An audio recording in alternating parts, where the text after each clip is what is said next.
За сайн байцгаана уу? Монс Улаанбаатараас оролцож байгаа Monix тийм ээ. Миний бие ерөнхий нийтлэн бодогч Point Tux хүний нөөцийн 3 хөргөн охиндоо надад хүрэлцэн ирлээ. За тэгээд би та бүхэнд нэг түүх ярьж өгье. 6 сар Digital Works гэх компани манай бүрүү дээр ирээд нэгэн үйлчлэгээ санал болгосон. Энэ юу вэ гэхлээр тодорхой үйлдлийн дагуу өдөр болгон хийдэг ажлыг автоматжуулах талаар байсан. За бид эхний ээлжинд хамгийн их компьютер дээр ажилладаг санхүү болон хүний нөөц дээр судалгаа гаргаж үзсэн. За дараах үр дүн гарсан байна. Жишээлбэл 11 нэгтлэн бодогч 4 төрлийн ажлыг өдөр болгон 4.5 цаг гүйцэтгэдэг юм байна. Тэгэхээр энэ чинь жилдээ 13,300 цаг гэсэн.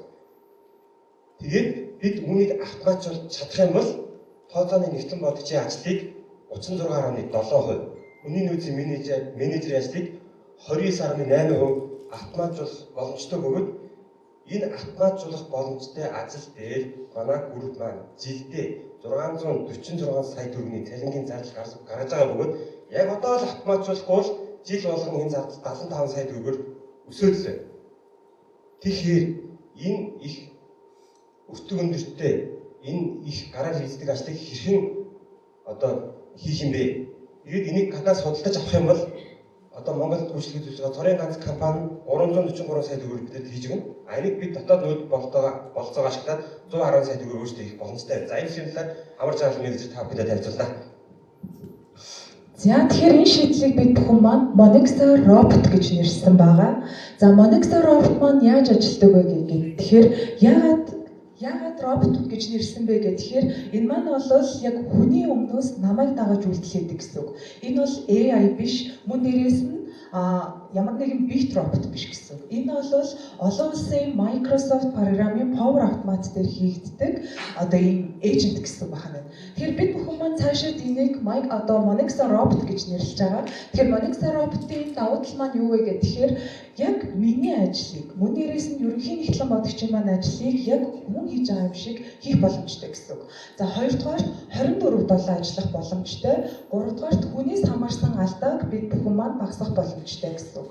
Мөн дээрээс нь яг хүний хийгддэг ажлыг 2-оос 41 дахин хурдан хийх боломжтойг бид бүхэн маань өөрсдөө угсарч бас туршиж үзсэн байгаа. За тэгэхээр Monix-ийн яг хэрхэн ажилладаг тухай ер нь ярил Power Automate гэдэг програм маань бол мэдээж хэрэг эхлээд датагаа оруулна. За тэгээд датагаа бид бүхэн маань баталгаажуулаад процессын зураглалыг нь гаргаж өгөөд мөн дээрээс нь түүнийг тестлээд за мөн дээрээс нь output буюу энэ мэйлээр явах юм уу эсвэл Teams-ээр ингээд тань руу чатаар ч явуулчих юм уу гэдэг бүх тохиргоонуудыг хийж өгнө гэсэн үг. За тэгээд яг энэ Power Automate дээр болохоор угсрахтаа одоо жишээлбэл би IT-ийн хүн биш. Тийм учраас би яг өөрийнхөө хүний нөөц дээр автоматжуулах боломжтой процессоо би өөрөө Power Automate дээр ингээд угсарчиж байгаа гэсэн үг. Тэгэхээр нөгөө яг бид бүхэн маань IT-ийн мэдлэг шаардахгүйгээр энэ програмыг ашиглаад яг өөрийнхөө автоматжуулах боломжтой процесс дээр инновацийг шингээж өгснөөрөө түрүүний яг тооцооллын дагуу бид нэр асар их зардлыг хэмнэх боломжтой. За мөн дээрээс нь бид бүхэн маань энэ Monix Robot-ийн маань бизнес модельоо бас юу гэж харж байгаа вэ гэхээр ойрын 3 жилдээ бид бүхэн маань Monix Group-ийнхаа яг одоо энэ нөгөө юунд ашиглана гэсэн үг. Одоо автоматжуулах боломжтой бүх процессыг ашиглана. Хүний нөөц санхүү үйлдвэрлэл мөн маркетинг борлуулалт дээр ашиглах боломжтой. За тэгээд бид бүхэн маань Monix Next Assistant буюу Monix-ийн одоо ирээдүйн ажилтныг 3 жил бүрдүүлэх боломжтой бөгөөд энэ нь бид бүхний үнэнч туслах байна. Мөн дээрээс нь роботод бид нэр захирагдахгүй роботод захираад бид бүхэн өдөр тутмынхаа ажлыг бүрэн автоматжуулах боломжтой байна. Маргаашнаас би энэ ажлаа автоматжуулаад эхэллээ. Та бүхэн автоматжуулахад бэлэн байна уу? Баярлалаа.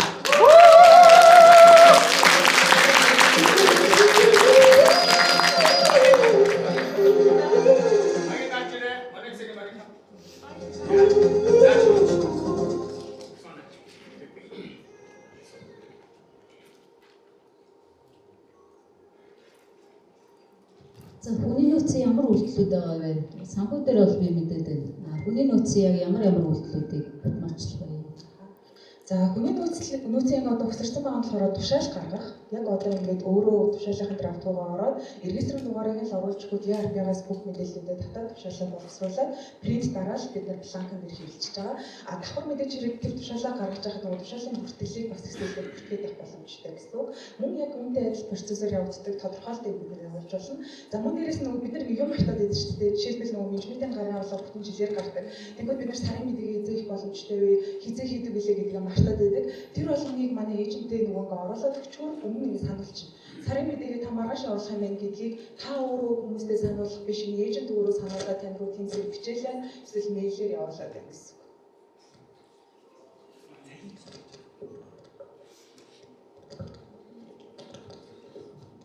Нэг асуулт. Тэр түүний тэр группээр ирсэн нэг компаниас гэсэн чинь сонсгосон. Тэр компани сануулж байгаа процесс нь давуу тал нь. Digital Works бол биднийг бодвол төгс програм ашиглаад яг төгс одоо робот огцорсон байна. Тэгээд тэр төгс робот нь нөгөө ажилбар болгоноо ингээд тэр хийцэн. Дээрээс нь яг манай групп дээр ирээд одоо ингээд эхлээд процессыг ойлгоод ингээд бүх юмаа хийгээд тэгээд ер нь бол манай роботыг төгс болох боломжтой. Тэгвэл нөгөө нэг хугацааг зарцуулахаас гадна өндөр үнэтэй байгаад байгаа байхгүй юу? Тэгвэл яг тэр процессыг бид нөр өөрсдөө мэдж байгаа учраас Digital Works-ыг авах биш, бид нэр зүгээр л өөрсдөө уурч чадварыг сайжруулж яг Digital Works-тай адилхан яг хийчих боломжтой болж байгаа гэсэн. Энэ танаа нэг Monos-ийн артличсан тэр экосистем Microsoft юм уу? Тэгвэл саний тэр Power Automate юу хийж чадхааргүй юм шиг. За ер нь бол бид бүх маань мэдээж хэрэгс эрсдлээр тооцсон. За сая хамгийн сүүлд ихэд манай бас группийн хэмжээнд Teams рүү шилжсэн. Microsoft Teams рүү. Энэ маань биднэрт бас амар том давуу тал болгочтой. Agent of Teams рүү бүрэн ажиллана. Microsoft 365 хэрэгтэй бол бас дээрээс нь бүрэн ажиллана гэсэн. Ер нь бол бид бүхэн хит их юм автоматжуулаад байх юм бол Microsoft програм Power Automate унтарсан тохиолдолд бид нэр тэр ажлыг хийж чадахгүй болов гэсэн. Бусдаар болж чадна. Намайг Баатан сургуульд идэг Core Mind компани төслийн менежер. За өнөөдөр би та бүхэндээ Staffly гэдэг нэртэй аппликейшн танилцуулна. За байгууллагын хамгийн том нөөц бол хүний нөөц буюу ажилчид тийм. За та хэд ирч чөлөөний хүсэлтэд илүү хэрэгцээ бүртгүүлэхэд одоо хэр хялбар байгаа вэ? Гадуур явж байгаа бол гадуур ажлын хүсэлтэд илүү чи. За би бол ихэвчлэн төслийн менежер учраас гадуур хуулцтай байдаг. Өглөө явж байгаа л зүгээр гар утаснасаа би энд ажиллаж байна гэж гадуур ажлын хүсэлтэд илүү ихээр төвөгтэй байгаа гэдэг тийм. За тэгвэл бид нар ямар шийдлийг санал болгож байгаа юм бэ гэхээр за эхлээд бүгдээрээ асуудлаа ойлгочих тий. За ямар асуудал байгаа гэдгийг. За бид хэд манай группийн core систем одоо ERP систем. За тэгвэл лицензийн зарчил үнэтэй байгаагаас хамаарат 34% ажилчид ERP систем ашиглаад 66% ERP системээс ашигладаггүй учраас эрсдийн тайлан, эрсдийн бүртгэл, дийлэх компани дээр цаасан байдлаар явж байна. Зарим газруудад салбаруудаа камерын шүүжсэн за ирсэн байна, явсан байна гэж шүүгээд бүртгээд идэг. За тэгээд эрсдийн тайлан гаргах нэгтгэх нь өөрөө ажиллагаа ихтэй энэ нь буцаагаад сангуу дээр нэгтлэн дээр цалин ботход нөгөө удаашрлуудыг үүсгэхтэй цагийн тайлан гаргасаар л орой болоод ингээд байдаг ч юм уу. Энэ асуудлыг бид нар яаж шийдэх вэ гэж бодож байгаад за мэдээж бид нар энэ апаар шийдэж болох юм байна. Лицензийн зардал буюу одоо нэг ERP-ийн сарын 13.6 төлөхгүйгээр яаж шийдэж болох вэ гэж харж байгаа гэсэн. Тэгэнгүүт за үнэхээр хэрэгтэй байна уу ажилтнуудаас ерөнхийдөө цөөн тооны хэрэгтэй судалгаа авахд мэдээж маш хэрэгтэй байна гэд 90% хариулсан байна. За бид апаараа юу шийдгээд байгаа хамгийн ихний ээлжинд бид нар ажилтны хамгийн наазахын хэрэглээ зүгээр эрсдээ бүртгүүлж локейшнээрөө байршлаараа GPS-ээрээ таниад те. За эрс чөлөөний хүсэлтэд үүсгэж. Магадгүй цалингийн задрагаага харчих. Бодогдчих юм бол за нотификейшн ирээд окей цалин бодогдсон байна задрагаага харчих. За бүр чухал мэдээллүүдийг за буцаага сэтгэл хангамжийн судалгаач юм авдаг ийм хялбархан хүний одоо ажилтнууд ашиглахад байр юу тийм дарамтгүй төвшөөлгүй тийм апыг хийх зорж байна. За мэдээж ингээ апынхаа нүүр зургуудыг оруулсан байна. Нэвтрээд орох нь байна. Ажилтнанд ерөнхийдөө мэдээлэлүүд харагдана. За ингээд хараараа харахаар ногоорсон бол окей асуудал юу те. Улаан байх юм бол тасалсан байна. Улбар шарах юм бол чөлөө авсан байж гэдэг юм уу. Календар дээр дарж байгаа шууд хүсэлтээ үүсгэж болно. Миний энэ сарын хүсэлтүүд ямар байгааг харж болно. За дээрээс нь шинэ мэдээллүүд харж болно. Хүсэлтүүд илгээж болно. Маш группийн хэмжээний нийт ажилтны мэдээллийг харж байгаа дугаарыг хараа шууд эндээсээ залгаж болно те. Мэдээ цалингийн мэдээлэл харахад бол би уцаа нээлттэй өрсөн ч хэнийг нь харчиж магадгүй шүү. Тэгэнгүүт дахиад пин-код хийж байгаа харж болох юм. Ийм шийдлийг санал болгож байна. За тэгвэл яагаад бусад төрлийн апууд байзаар авах чинь та дахиж авах хийгээд байгаа юм бэ гэдэг асуулт яаж ч гарч ирж байгаа гэсэн. За Type-ийг манай Moz Cosmetic компани за ийм нэг хоб ашиглаж байгаа. За бид хэд мэдээлэл аюулгүй байдлыг хамгийн түрүүнд явж байгаа цалингийн мэдээлэл, ажилтны мэдээлэл гэдэг нь компанийн хувьд хамгийн чухал нууц төлбөрийн мэдээлэл байдаг. Тэгвэл тэрийг бид нэр өөр харилцагчид 3 дахь third party дүгмөөргүй байна те. Дээрэс нь бидний үндсэн core систем, одын ERP систем тэрнээр бүх хүний нөгөө цалингийн бүртгэл санхүүгийн том систем байхад бид тэрнлүүгээ датагаа шийдээд тэр core систем дээрээ тайлан мэдээ боловсруулах, цалин бодох зүйлийг хийчихмээр байгаа гэсэн. Үүний тулд бид энийг санал болгож байгаа. За мэдээж магадгүй хамгийн сүүлийн дэвшилт технологи ч юм уу AI гэж өгөх гэж байгаа. Тэгвэл бид нөгөө нэг AI ашиглаад сануулга айлгаж болно гэсэн. За санхүүгийн тооцооны хувьд гэх юм бол биднэрт хамгийн эхлээд 5 хүн ажил нь 4 сарын хугацаанд хамгийн ихний байдлаар лончо хийж чадна. За 80 сая хөрөнгө оруулалт хэрэгтэй. Энийг бид нар 2 жил 2 сарын хугацаанд нөхөх боломжтой гэж харж байгаа гэсэн. За тэгээд дараагийн ээлжинд гэх юм бол мэдээж phase 2 дээр бид нар ээлжийн цагийн хуваар ч юм уу эрхийн төвшнгөөр хязгаарлах KPI, за ажилтнууд нийгминдээ урамшуулаад талархал хийх гэдэг боломжуудыг бас хийх боломжтой. Тэгэхээр бид хэдэд ингээд Монцын нэг асуудлыг шийдъя гэдэг ийм чин хүсэл байна. Дээрээс нь мэдлэг чадвар бага байна. Тэгэхээр хөрөнгө оруулалт баярлалаа.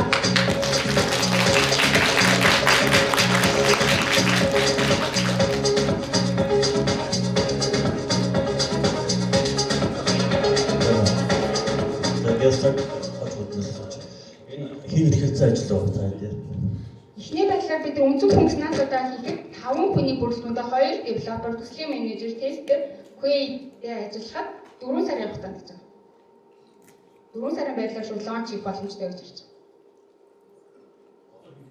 байгаа. Үгүй би тэгэд эхний байдлаар 6 гаргасан байгаа. Figma дээр.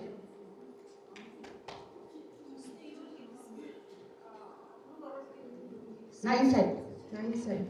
Яг энийг одоо нэвтрүүлснээр хичнээн одоо ажлын одоо хэдэн хувийг юм. Хүний нууц сард 2 удаа тайлан гарахад 1 удаадаа 7-12 цаг зарцуулж байгаа хгүй. Энийг бид 4 цаг хүртэл бууруулж чадна гэж харж байгаа гэсэн үг. Тийм. Гэхдээ энэ зөвхөн хүний нууцд хамаарахгүй байгаа. Нөгөө дунд шатны менежер, салбарын эрхлэгчид хүртэл хамаарч байгаа болохоор тэрийг яг бид шиг нөгөө нэгтлэнгуудад ч гэсэн нөлөө үзүүлж байгаа хэрэг яг мөнгөн нүгээр бол гаргаж чаддаг.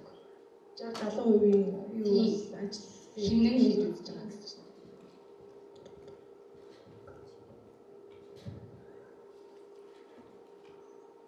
За хүн цагийн хэдээр тооцсон юм.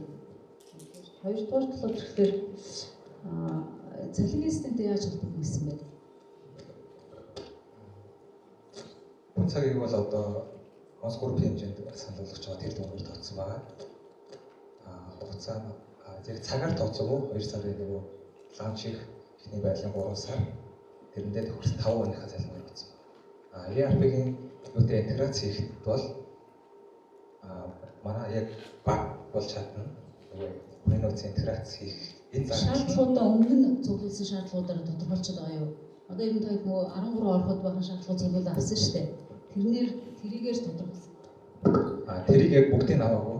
Яг группийн хэмжээнээс үзэхэд тэгж үзнэ.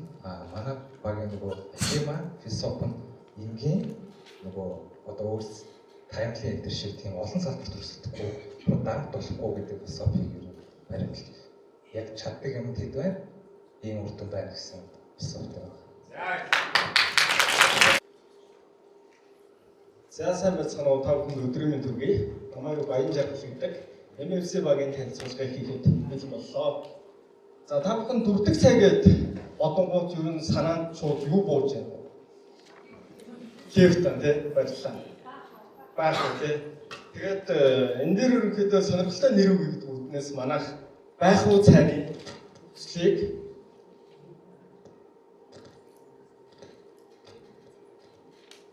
байх уу цайны төслийг та бүхэн танилцуулахаар бэлэн боллоо. За манайх яагаад энэ бүтээгдэхүүнийг хийх болсон бэ? За тэнгуут одоогийн байдлаар 2024 оны байдлаар 22 тэрбум төгрөгийн импортын цай, дүрдэг цай Монголд орж ирсэн. За энэ Монголд болохоор 100% импорт бүтээгдэхүүнээр байгаа. Тэгээ энийг болохоор импортын бус дотоодын бүтээгдэхүүнээр орлоо концепттэй. За дараагийнх нь болохоор мэдээж одоо Монгол төгрөгийн ханш унаад гадаад валютын өртөг одоо өсч байгаа. За сүүлийн 3 жилийн дундаар аваад үзэхэд 3.9% өсөлттэй байгаа. За нэмээд одоо Монс гэл тэгэнгүүтээ эрүүл мэндийг бодох юм байна. Эрүүл хангах гэдгээр бүхэн нисдэгүүд буусан бол нөгөөдөө төрөв цахим хөгжлийг басая. Монголд одоогийн байдлаар 10,000 хүн тутамд 8-аас 10 хүн эрэгтэй хүн төрөв цахигаар өгдөг. Топ 5 хадрын нэг бол одоо хэсэг байгаа. За манай цайны гол түүхийд бол Монгол орнд дургадаг хөвөө оройд байгаа. За хөвөө оройдоос бид навчуулаад бичлэгээ зөвхөн одоогийн бүтээгдэхүүнээр ашиглана. За үүний маань одоо дарцаар наваад үзэх юм бол Монгол орны хойд хэсгээр ургадаг. За төв одоо яг центр улсын хэсэг маань Булан болоод Хөвсгөл аймгаар 1 жилд 27.8 тонн ургамлын нөөцтэй гарсан байгаа. Физикийн шинж болон үйлчлэгч бодисын агуулмжийг гаргасан. За энэчнээс одоо хөвөө оройдыг боловсруулад хандлт маань 34.25%-тай гарсан байгаа. За энэ бүтээгдэхүүний ашиг тус нь өөрөө юу юм бэ? Тэгээд тэнгууд хөшрөлтийг удаашруулна. За мэдээж одоо хотоодны эслийг бууруулна. За тайвшруулах үйлчилгээтэй өрөвслийг дарж дархлааг дэмжих үйлчилгээтэй байгаа. За манайх төслийн бага яг одооноос ингээ хэрэгжүүлээ эхлэе гэх юм бол 2025 оны 8 сараас эхлээд 2026 оны 10 сар хүртэл үргэлжлэхээр байгаа. За нийт 6 үе шаттай. Энэ үе шатууд маань бүтээгдэхүүн хөгжүүлэлтээс ахуулаад эцсийн бэлэн бүтээгдэхүүн хэрэглэгчийн гарт хүрэх бүх үйл явцыг оруулж тооцсон байгаа. За төслийн менежерээр Монс Group компанид 23 жилийн туршлагатай. За Монс хүнс хувьцаат компаниг цай үйлдвэрлэлийн менежер дандлаар ажиллагаар төлөвлөж байна. За үйлдвэрлэлийн процесс болоод хэрэгцээ тоног төхөөрөмжийн судалгаа гаргасан. Энэ маань ойролцоогоор 600 гаруй сая төгрөг болсон байгаа. За бүтээгдэхүүний хувьдлогтой газрын аргатай хар цай болоод за хөвөө оройд хар цай гэсэн хоёр төрлөөр хийгээр байгаа. Хэрэглэгчийн судалгааг 150 мөр хийсэн байгаа. За давуулсан сул талуудыг авах юм бол ерөнхийдөө бусдад танигдах, за импортын бүтээгдэхүүнтэй хэрхэн өрсөлдөх гэсэн сул талууд гарч ирсэн. За канвас болоод за 9 нүдний аргаар хийж бас үзсэн байгаа. За байхад цайны зах зээлийг нь аваад үзэх юм бол 2024 онд 22 тэрбум төгрөгийн импортын цай орж ирсэн бол за бидний зорж байгаа яг дүрдэг цай маань 17.4 тэрбум байгаа. За үүний 10% руу бидний байхад цай маань одоо зорио гэдэг яг одоогийн хэрэгцээ санхүүжил маань 1 тэрбум төгрөг. За эргэн төлөлтийн хугацаа маань 3.2 жил зарж байгаа. За дүрдэг цайны зах зээлийг авах үзэх юм бол 2023 болон 2024 оны харьцуулбал 44%.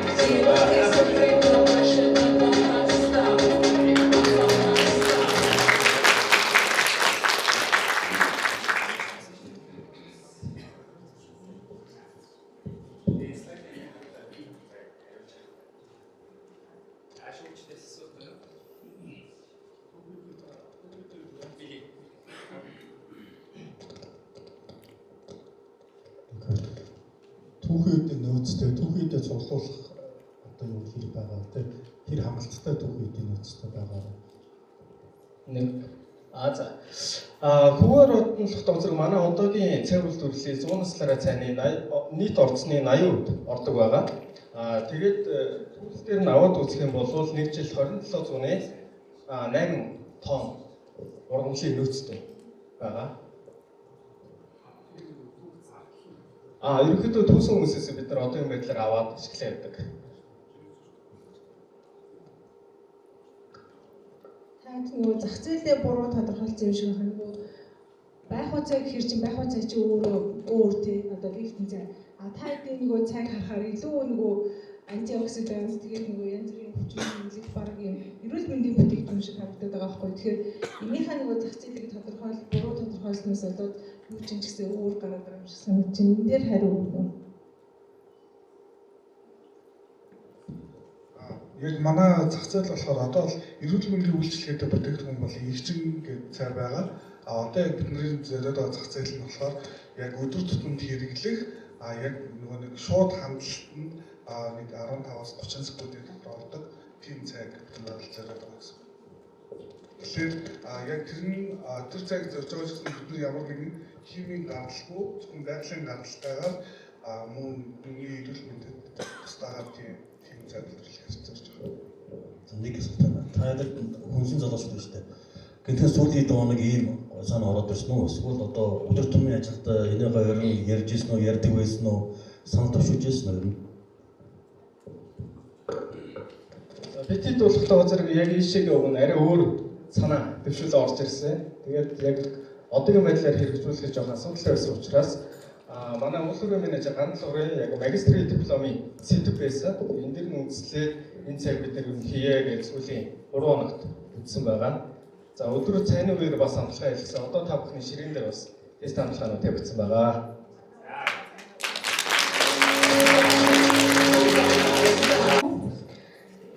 Манайх логистик нэгсэн системийн төслийг боловсруулсан нэгдсэн баг байна. Би багийн ахлагч хонгорцол манайх халуун заяа сайхан эдлэг гэдэг нийтдээ 4 баг юм шүү дээ.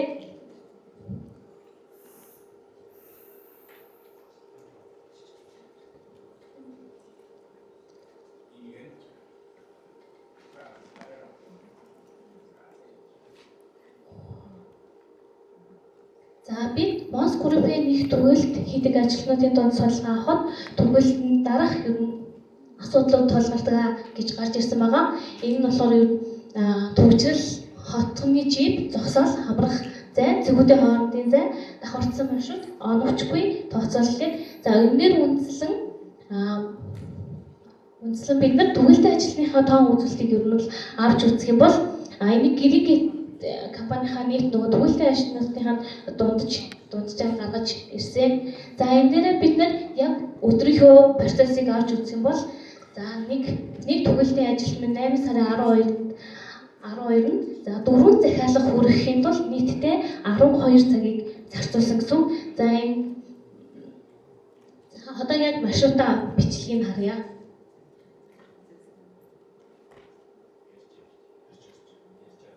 За энд болохоор яг цэгэр хүрээ нь болохоор нийт хамтсан тал байна. Гэтэл бид нар нэг талын хүргэлтэн жишээлбэл Мишель Экспод хахад нөгөөх нь нарны хороолол, нэг нь дахиад Баян Монгол байх жишээтэй одох. Тэгвэл бид нар энийг яаж нөгөө зөв үйлчлэлд оруулаад арай бага зай хамруулад бага цэгээр оновчтой хүргэлт хийх вэ гэдэг санааг дэвшүүлж гаргаж ирж байгаа.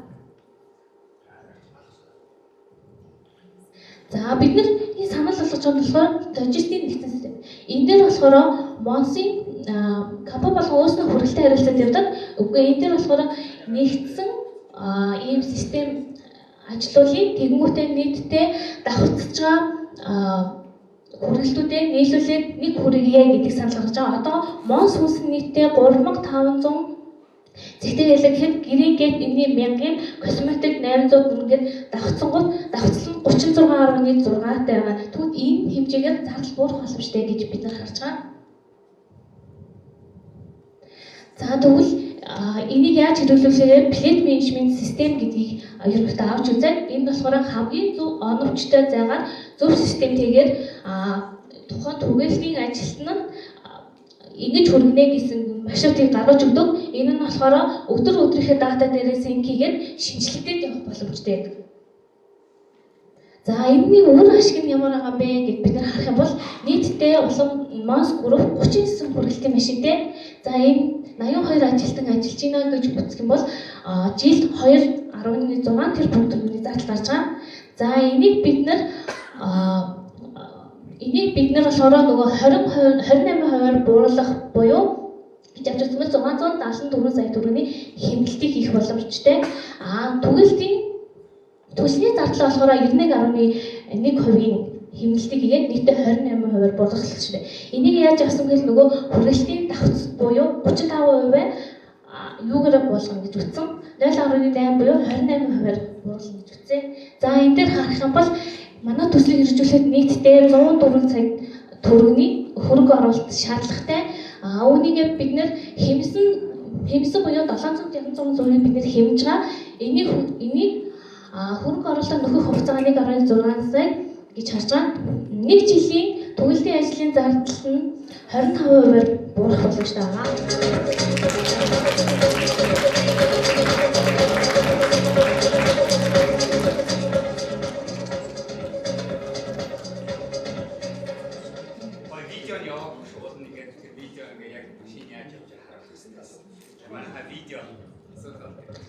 Энийг асуулж үзлээ. Саний бол аюул гойсон байна. Бараг Монголын бүх үйлдвэрүүдийн тусламж асуулж шүү. Саний тэр судалгаан дээр болохоор одоо жишээлбэл өмнө машин чинь нөгөө бензин хийдэг шүү дээ. Тэрийг дахиад тоолж үзнэ үү? Үгүй яг нөгөө жилийнхээ жилийнхээ одоо 1 сараас 8 сарын хооронд нийт гарсан төгөлсөн дээр л дундчийн гаргаж зарлах тооцоод гаргацсан байна. Үйл та эдийн тооцоогоор тэр зарлалыг ахад хэмэх боломж байгаа юм. Та системд ажиллахаар бол Хүргэлтийн зай багс чамч ерөнхийдөө багсна гэж үзэж байгаа. Яг тэгвэл төгжил ороод зогсохгүй, аль болох төгжрүүлэхгүй явах маршрутыг санал болгоно гэсэн. За энэ их олон жил яригдж байгаа асуудал та. Тэгсээд хэрэгж өгөө. Одоо компаниудаас тусдаа төгөлт хийж байгаа. Эдийн засгийн яг төгөлтийн эдийн засгийн үр ашигаас гадна тухайн бараагаа нийлүүлж байгаа компаниудад эдийн засгийн бусад нөлөөллүүдийг харсан уу? Сайн муу талаас нь. Сайн талаас нь гэвэл агуулгууд мань ойрхон болохоор ерөнхийдөө хоорондоо синк хийгээд ингээ явах боломжтой гэж гардаг. Жоохон сул тал нь гэх юм бол нөгөө яг энийг болохоор яг хүргэлтийн компани шиг ажилуулаад яг нөгөө аль талдаа паданга хүлээж аваад камерын зур хүлээж аваад ингээд харилцаж ирээд яг тэгж явах юм бол асуудалгүй. Харин бид нөгөө систем дээр жоохон буцаал нөгөө буцаж орж ирдэ штэ. Тэр мөрөн дээр яг шийдлүүдээ яаж авах уу гэдгээ ерөнхийдөө тодорхойлоод явах юм бол боломжтой гэж бодож байна. За жилийн дундчаар харилцагчийн тоо хэдээр нэмэх юм? Цэгийн гэсэн үг шүү дээ, тий? Энэ нөгөө 25% ер нь бурлал гэхээр нийтдээ 980 цаг бас нэмэх боломжтой байгаа. Ажилтнуудын ажиллах дундаж хугацааг хэдэн цагаар бууруулах юм? Одоо болохоор 10 цаг байгаа. Тэгэхээр бид тэрийг 8 цаг буюу ер нь бол яг илүү цаг өгөхгүйгээр ажиллуулна гэж харж байгаа.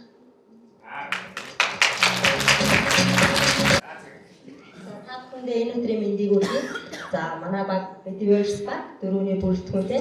За энэ удаад манай баг ямар асуудлуудыг сонгож авсан бэ гэхээр Мос Улаанбаатар компани Мос Group маань өөрөө 3000 гаруй ажилтнтай. Үүнээс 1000 гаруй ажилтан Мос Улаанбаатар компани ажилтнууд байдаг. Үүнээс 500 гаруй ажилтан мэргэжлийн ажилтнууд байдаг. Тийм болохоор хамгийн түрүүнд бид нэр сургууль төгслийн асуудлыг хамгийн түрүүнд энэ 56 цагийн дотор яаж одоо рефреш хийж хийх вэ? За хоёрдугаар слайд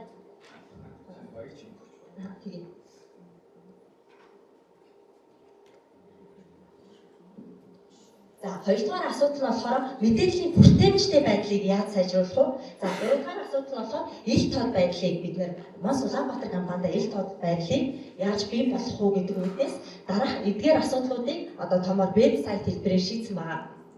За вебсайт та бүхэн вебсайтаа энэ дээрээ яг нөгөө босгож нөгөө харуулах вебсайт маань жоохон нөгөө сүлжээний асуудлаас болоод ачаалж байгаа манай багийн хүмүүс маань шүүгч нарт вебсайтынхаа загварыг өгч явах уу. За энэ вебсайт маань ямар вебсайт вэ гэхээр эдгээр 3 асуудлыг шийдээ нийт 3 бүлэг болгож одоо вебсайтаа бид дөрвөн маань одоо 56 цагийн хугацаанд хөгжүүлсэн байгаа.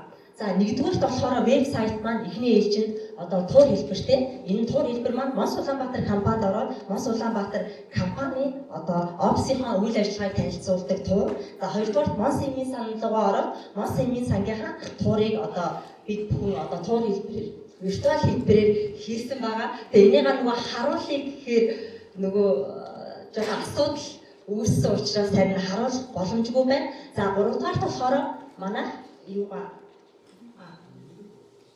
За гуравдугаарт болохоор вебсайтынхаа 3 дахь хэсэгдэр бид нэр ямар асуудлыг шийдсэн бэ гэхээр одоо эмчнэрийн асуудлыг шийдсэн байгаа.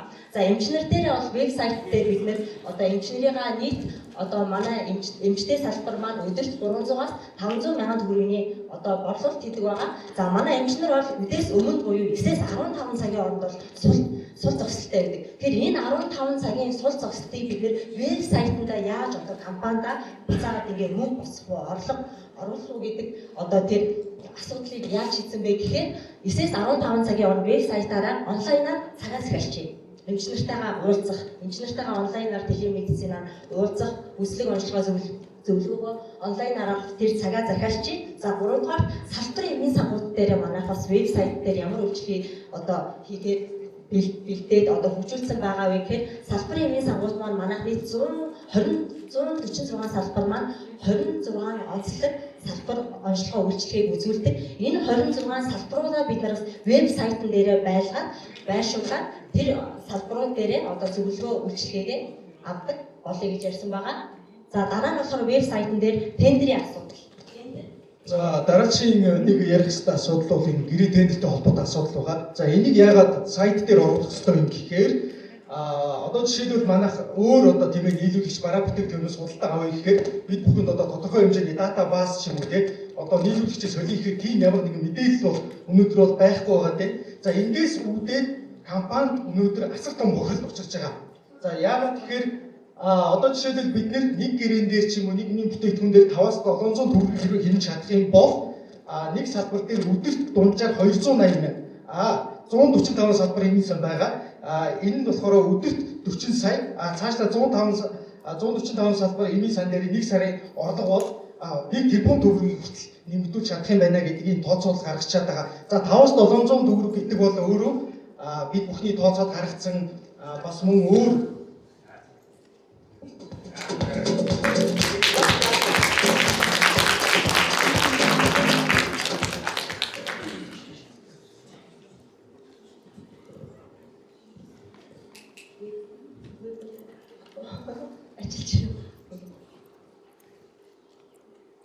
вебсайтын нэмээр хаасан байдаг гэж байна.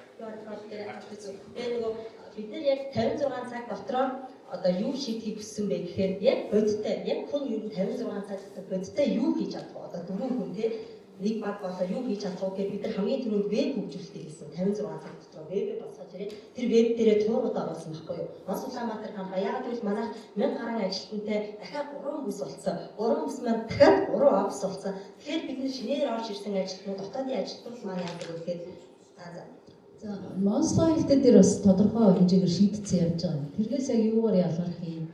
Илүү юу байгаа юм?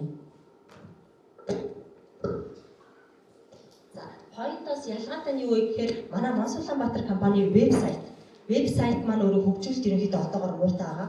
Фармацевтикэд Монстиг юм байна. Тэр вебсайт яадаг вэ гэхээр ганцхан одоо үлдэгдэл араа бүтээгдэхүүний үлдэгдлүүдийг л харуулж чаддаг байхгүй. Тэгэхээр биднэрт энэ вебсайтыг хөгжүүлэх маань өөрөө одоо бэлэн вебсайт байгаа учраас энэ вебсайтын дээрээ тулгуурлаад хөгжүүлэлтээ хийчих.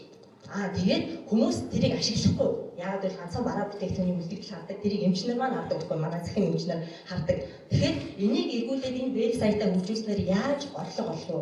Тэг яаж энэ сургалт хөгжлөлтээр энэ асуудлаа шийдэх вэ? Эргүүлээд манай нөгөө захин эмчнэр маань, кол центрийн эмчнэр маань яаж энэ олон салбаруудтай одоо энэ боломжийг ашиглаад бид вебсайтн дээрээ орлого олох уу?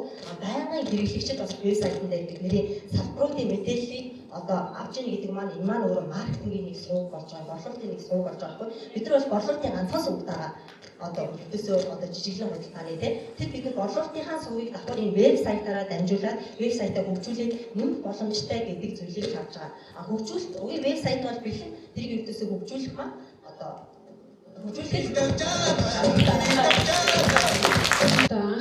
зорилгынхаа санаа гаргасан. Тэгээд бидэхэд нөгөө яагаад энэ санаа гаргасан гэхээр за Mos Cosmetic компанийн хувьд Mos Cosmetic компанийн хувьд бол жилдээ болохоор 2.7 тэрбумын зөвхөн сав баглаа бодол хэвлэлийн зардал гаргадаг системээр бүртгэгдсэн зардал байдаг байгаа байхгүй. Тэгэхээр бид зөвхөн дотоод нэг компанийн хувьд ийм өдөр байгаа юм чинь бусад үйлдвэрлэгч компаниудын хувьд энэ зардал маш өндөр юм байна гэж бидэхэд үзээд за сав баглаа бодлын энэ урт зардлуудыг дотоодоо эргэлдүүлэл яасан бэ гэсэн санаагаар анх энэ санаа гаргасан. За бидгээ тэгээ 2 өдрийн өмнөөс эхлээд төслөө судлаад эхэлсэн чинь сав баглаа бодол хэвлэл гэдэг маань олон талтай маш өргөн төсөл байсан учраас бидгээд хамгийн түрүүнд ямар асуудал вэ? Шийдэл юу вэ гэдэг дээр хамгийн хурдан хэрэгжих боломжтой бүтээгдэхүүн нэг бүтээгдэхүүнээр бидгээд жишээ авъя гэж багаараа ярилцаад хэрэглэгчийн цаасан торыг санал болгоё гэж төслөө танилцуулж байна.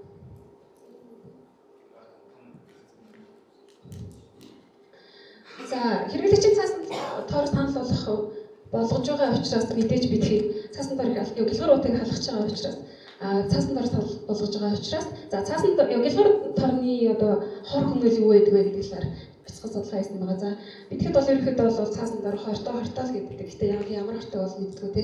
Тэгэхээр за 1 кг цаасанууд нь болохоор 120 м2 талбайг ингээд бүрхээд одоо бидэхэд ам дээрээ цаас тавьжуул амтгаж чадахгүй шүү дээ. Тэр шиг хөрсийг одоо амьсгалуулахгүй өгчүүлэх юм боломжтой байдаг.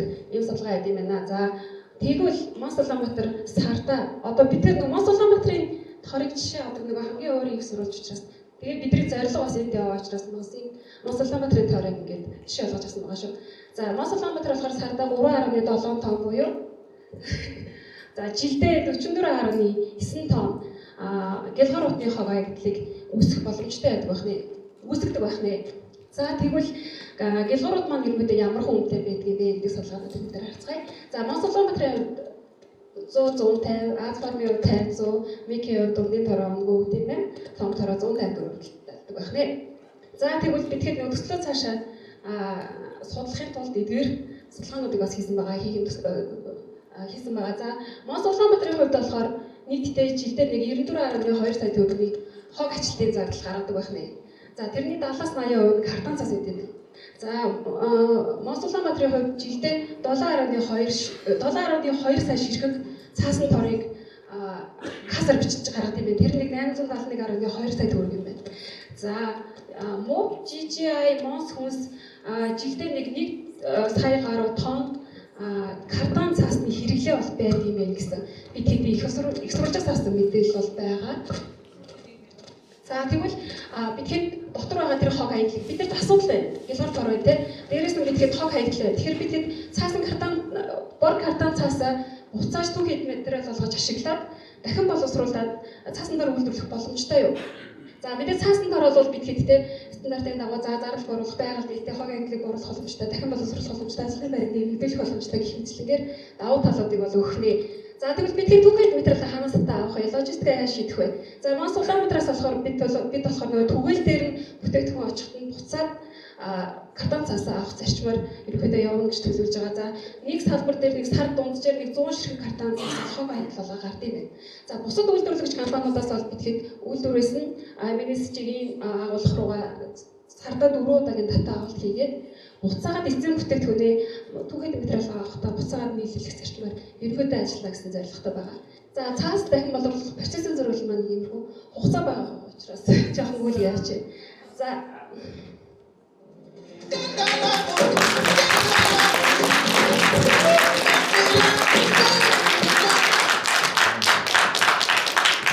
Хөөмөдөгчөөс гүн стадиум гэсгүүд бүрд гарч байгаа. Тэ. Ямар санаа хэлсэн.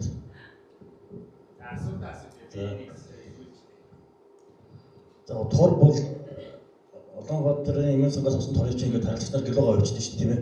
Тэднийг буцаагаад авчих нээж байгаа байхгүй.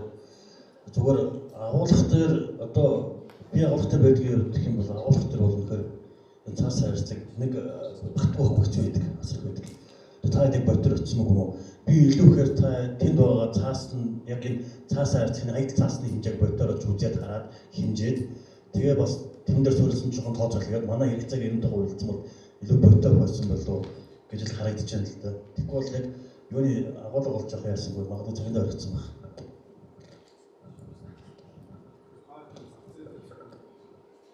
Тэр зах зээлээ зөвхөн яг Монс группийн цаасны нөөцөнд яриад байгаа байхгүй. Гэтэл нөгөө маш олон үйлдвэрүүд нөгөө цаас тэртээ хаягдаад байгаа тийм.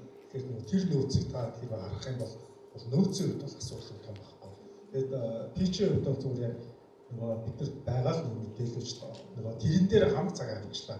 Тэгээд та тань зүгээр санхүүгээ маш товчхон гялс нэг санхүү дээр хэдийн удаад их хэрэгжиж байгаа. Тэгэхээр эдгээр нь бол яах гэдэг юм.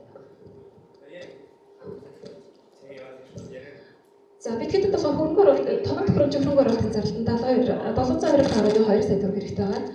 За сарын уртад үйл ажиллагааны зардал 39.4 сая гэж тооцоолж байгаа. За бүтээгдэхүүнийхээ ашигын маржин бол 180-76 гэж тооцоолсон. За ингэж яваад бид хэд үйлдвэрлэлийн хүчин чадлын 52%-ийг ашиглах юм бол бид хэд нэг жилдээ 1 тэрбум орчим төгрөг буюу хөрөнгө оруулалтын зарлал 8.1 сард. За хүчин чадлынхаа 71% ашиглах юм бол бид хэд 5.9 сард хөрөнгө оруулалтын зарлалыг төгнөө гэж тооцоолж байгаа. За биднээс санал болгож байгаа бүтээгдэхүүн болохоор 122 төгрөг 65 төгрөг буюу одоогийн Монс Улаанбаатарын авж байгаа гялгар утны өртөг үнээр нийлүүлэх боломжтой гэж харж байгаа. Тэгээд хэмжээ болгосоо гэж байна.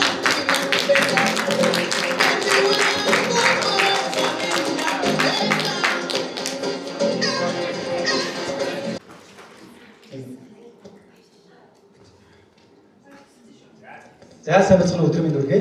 За намайг Давид Үржигдэг. Би Монс Улаанбаатар компани дата аналист гэдэг. За энэ хүмүүсээс ер нь ирээдүг ер нь мэдэж чаддаг чадвартай хүн гэж бол байх бах тийм. За мэдээж туршлага дээрээс үндэслэж тухайн борлуулж байгаа бараагаа маргааш хэдийг зарагдах вэ гэж мэдэж чадах байх. За тэгвэл 10 мараанасаа 9-ыг нь оновчтой зарж чадна гэсэн үг байна. За маш хэцүү тийм ээ. За бидний өнөөдөр ярих гэдэг сэдв бол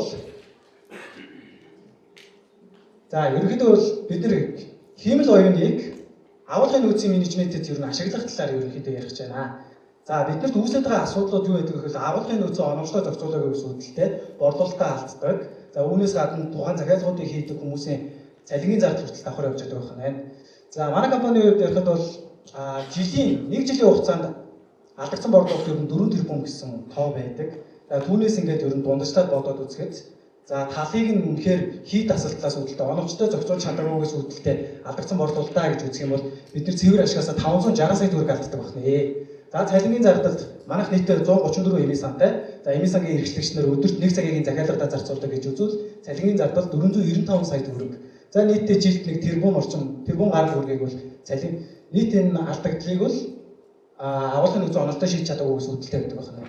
За цаашд бол за бидний сонгосон бодод бол Facebook-ээс 2017 онд хөгжүүлсэн Facebook Prophet гэдэг загвар байгаа. За энэ загварын онцлог гэх юм бол удирдлагын шин чанаруудыг өөртөө тусгадаг. За бас баярын өдрүүд болон онцгой өдрүүд, эвентүүдийг бас тусгаад оруулж болно. Бидний хамгийн гол зүйл бол энэ загварыг бид нар үн төлбөргүй цаашдаа ашиглаад явах боломжтой. За тэгээ бүх бүтээгдэхүүнээр өөрсдийн гэсэн параметрүүд нь тодорхойлогдож гарч ирээд сурах боломжтой байдаг. За жишээ болгож хоёр бүтээгдэхүүнээр хэдүүлээ харцгаая. За бидний зэн олон цэтрмон дээр харахад бол ерөнхийдөө та бүхэнд одоо харагдж байгаа цэгүүд бол хар цэгүүд нь бол бодит түүхэн дата. За дээр нь ингээд цэнхрээр зурагдсан байгаа лайн нь бол загварын сураад гарсан үр дүн харагдаж байгаа гэсэн үг юм.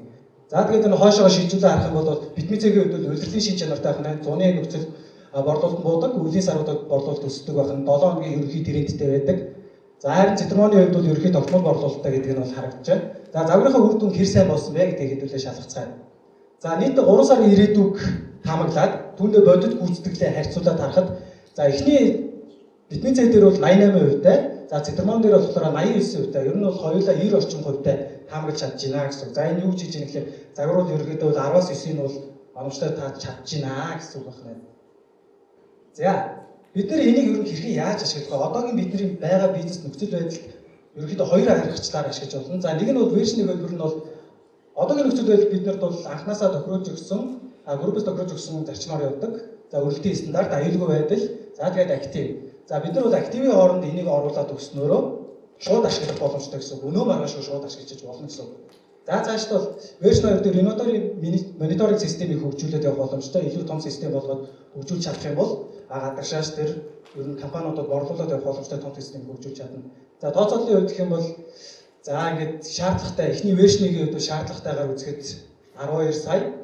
За вершн 2-ын хувьд бол багаар бодоход 21 сая төгрөгийн эхний наазахын зардал гарах нэ. За ингээд бидний асуудал нийлэгдээд байгаа тэрбум орчим төгрөгийн асуудлыг за шийдэл дээр бол ерөөхдөө бол 21 сая төгрөгөөр шийдэх боломжтой байдаг байх нэ.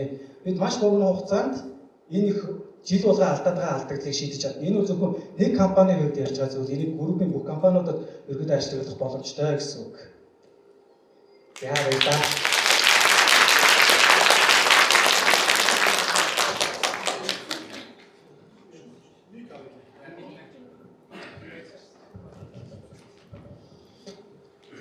энэ профит ашиглахдаа ерөнхийдөө хэдэн жилийн датан дээр 88% accuracy гарч байгаа. За ерөнхийдөө бол ашиглаж байгаа нь 22 оноос хойшоогоо датаг ашиглаж байгаа. Яагаад гэвэл өмнө нь болохоор ковид болоо янз бүрийн олон хүчин зүйлсийн нөлөө их байгаа учраас 22 оны датаг ер нь 3-4 жилийн датаг ашиглахад ийм өндөр accuracy-тэй гарч байгаа. Тэгээ энэ бас эхний хувилбараар эхний байдлаар ингэж гарч байгаа. Энийг цаашдаа илүү сайжруулад accuracy-г илүү өндөр гаргах боломжтой. За вершн 1-ийн хувьд болохоор зөвхөн active queue дээр тавьчих байгаа. Үүнээс цаашлуулаад бид нэр аюулгүй нөөцөө бас ингэж тохируулаад зөв оновчтой тохируулаад явж чадах юм бол эцсийн оновчтой захиалгын хэмжээг илүү өндөр accuracy-тэй гаргаж авч чадна гэсэн үг. Эсвэл par level-ийг тохируулаад өгч чадна гэсэн үг. Одоо энэ Facebook-ийн мэдээлэл чинь одоо хөгжүүлэхөө болчихсон шүү дээ, тийм. Та зүгээр яагаад ийм нүуний хялбарх нь юу систем ч юм уу эсвэл тийм одоо linear regression ч юм уу тийм яг профит хийсэн. Манайх ер нь удирдлагын шин чанартай бүртгэгдэх нь бас ер нь төдийлөн ихтэй борлуулалт бас үүнээс хамаарсан. Тэгээд энэ шин чанаруудыг шингээгээд ер нь бол тооцоол хамгийн ойрхон гарч байгаа гарах боломжтой загваруудыг ер нь борлуулалтын таамаг дээр нь ашиглаад байгаа сүүлийн үеийн загваруудыг ICBM, XP Boost гэдрийг төлөвлөж судалж үзэхэд энэ бол хамгийн өндөр пресеттэй сүүлийн үед ашиглаж байгаа нь бол Facebook Propeta гэсэн судалгаа ер нь шийдвэр төрсөн учраас ашигласан байгаа. Окей, ахны ганцаас л. Тэр одоо жишээлбэл наадам юм уус цаасаар үеэр гарч байгаа иймэрхүү дипод байгаа шүү дээ. Тэднээсээ ерөөдөө өөрчлөж харж чадж байна уу чадахгүй юу? Боломжтой чадж байгаа. Ерөнхийдөө бол бид нар өөрсдөө бас яаж тохируулж өгөхөөс ерөнхийдөө шалтгаалаад байгаа. Хоёр янзаар үзсэн. Эхний өдөр хоёр янзаар үзсэн. Ямар ч наадам болон баярын өдрүүдийг оруулж өгөхгүйгээр энэ загвараас өөрөө таних бас чадвартай. Тэгээд тэргээр таниулж үзээд бас араас бас holidays бол наадам өдөр баярын өдрүүдийг оруулж үзсэн. Ер нь accuracy-гээр их өөрчлөлт гараагүй. Яагаад гэхээр ерөнхийдөө бодоод үзэхэд загвар нь өөрөө ингэ таних чадвартай учраас тэгээд дээрээс наадам цагаасаар энэ тогтмол болдог баярууд угаасаа тэр үед болдог учраас бид нар тэрийг датанд шингээж өгөөд угаасаа тэр үед бага орлоготой гэдгийг мэдээд бага хэмжээгээр захиалах гэх юм бол бас нэгтгэж байна. Харин тодорхой эвд тогтмол болдог өдрүүдийн хувьд бол оруулах зайлшгүй хэрэгтэй. Одоо юм байгаа танаа нэг автомат захиалгын систем байгаа шүү дээ. Энд дэр чинь энийгээ жоохон сайжруулаад энэ дээр одоо нэг ороо сайжруулж юм бол энэ дэр чинь энэ асуулт ч байгаа юм биш үү? Нэг асуудал. Хоёр дахь асуулт тэгээд одоо ингээд автомат захиалга үүсгээд ингээд танил ингээд нөөцтэй үүсгэлээ. Тэр борлуулж байгаа ажилтнууд байгаа хамт олон ч байгаа. Тэгээд нэгээс ингээд энэ хоёрын хооронд ер нь зөрчлийг харсан уу? Бүлээн зөвшөөргүй. Зөвшөөр. За энийг нэг тайлбаргүй. За энийг автоматжуулахын давуу тал нь гэвэл нэгдүгээр тэр ажилчдын ачааллыг бууруулж 134 эмийн сангийн ажилчдын ачааллыг бууруулна. Дээрээс нь хүн ажиллахдаа 4,000 бүтээгдэхүүн нэр дэвшүүлээд бүгдэнд нь хүрч ажиллаж чаддгүй. Тэдний мэдээллийг шинжиж чаддгүй учраас тэр хүмүүсийн хувьд гэсэндээ тэр хүмүүс өөрсдөө зөвхөн мониторинг хяналт хийх шаардлагатай болоод ирж байна гэсэн үг. Тэгээ янз бүрийн алерт болгоомжуудыг хөгжүүлээд цаашаа явуулах юм бол хүн хянахад хүртэл амар болох учраас хоорондын мэдээлэл нь боломжтой. Одоо манай томьёоноос ямар ялгаатайгаар тооцох юм? Одоогийн байгаа томьёо бүхэлдээ манайвал гараа ажиллагаатай томьёо байгаа. Бүгд эксперт жажментээр суурилсан. За энэс өргөдлийн стандарт нь экспертийн туршлага. За аюулгүй нөөц нь нэг өдрийн борлуулалтаар явж байгаа. За тэгээ 3 дахь нэгцэн актив нь болохоор төлөвлөгөөний борлуулалтаас ерөнхийдөө авч байгаа. Төлөвлөгөө ч гэсэндээ бас хүн өөрөө экспертийн туршлагаараа гаргацсан байгаа. Тэгэхээр энийг болохоор активыг шууд энэ модулоор сольчих юм бол тэр төлөвлөгөө бол өөрчлөгдөхгүй байгаа байхгүй. Харин активыг энэ хэмэл оюуны модулоор сольчих нь өнөөдөр маргааш яахыг гэдгийг шууд хэмнэлтэйгээр өөрчлөж байгаа. Дөрөвдүгээр баг Хамилиос гэдэг баг байна. Манай компани бол Mons Group-ийн IT технологийн компани. За дараагийн даваа тал нь гэх юм бол Монгол дахь ERP хөгжүүлэлтийн хамгийн олон хүнтэй баг гэж ойлгож байна. Хэдүүлээ хамгийн анх ажилд орсон үеэ ч юм уу шинэ ажилтан болсон үе рүүгээ очих юм бол та хэдэд нэг одоо талхигийн задгаагаа яаж мэдгүй ээлжийн амралтын хүсэлтэд хинээс авах уу гэдэг ч юм уу дараа иш нэгээс 3 хүн дээр очиж асууж ирсэн тохиолдлууд байгаа юу? Энэ ингээд хүн болгонд тохиолддог асуудал гэж бодож байгаа хгүй энэ бас надад ч гэсэн тохиолдож ирсэн. Тэгэнгүүт эндээс улбалаад хэдүүлээ таашаад ямар системийг танилцуулах гэж харцгаая. Манай 24 цагийн дотор судалгаа авсан. Үр дүн болохоор 200 хүнээс 59 хүн хариулсан гэж үзэх юм бол хамгийн том асуудал нь болохоор яг мэрэгжлийн ур чадвартай холбоотой бие биенээсээ асуух зүйлүүд нь 42% байдгаа гэж хариулсан байна. Тэгэнгүүт энэ нь болохоор ямар хуу одоо цагийг зарцуулж байгааг дэлгэрүүлэх юм бол бид нэг цаг зарцуулж байгаа дээр илүү цаашаагаа үзэгч тооцоолол хийж байна. Ингэснээрээ бид нар зааж байгаа хүмүүсийнхаа тоог 320 ажилтан гэж үзэх юм бол жилдээ 11 тэрбум 84 сая 931 мянган төгрөгийг ингэж одоо өөр зүйлд зарцуулдаг байх нэ гэдэг тооцоолж гарч байна. За энэний дагуу бид хэд судалгааны дараагийн асуултанд тэгвэл хэдүүлээ яг Scamander хаан шиг Duolingo шиг юм хөгжилтөөр сурдаг нэг онбординг системтэй болов ямар вэ гэдэг хариулт нь болохоор 91% одоо эерэг үр дүнтэй байсан. За тэгээд манай системтэй танилцъя. За бүгдээрээ аватараа хийх нь байна. За энэ болохоор манай MVP хувилбар байгаа шүү. Аватараа хийлээ, нэрээ орууллаа.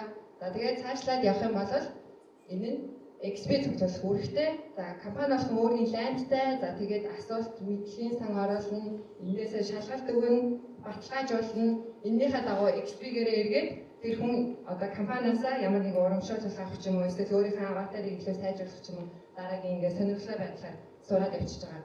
Контентыг болол мэдээж компани алхан өөрийнхөө контент мейкерээр VR-аар хийж болно, видео оруулж болно, PDF оруулж болно. Энийг бол хүснээрээ хийх боломжтой гэж харж байна.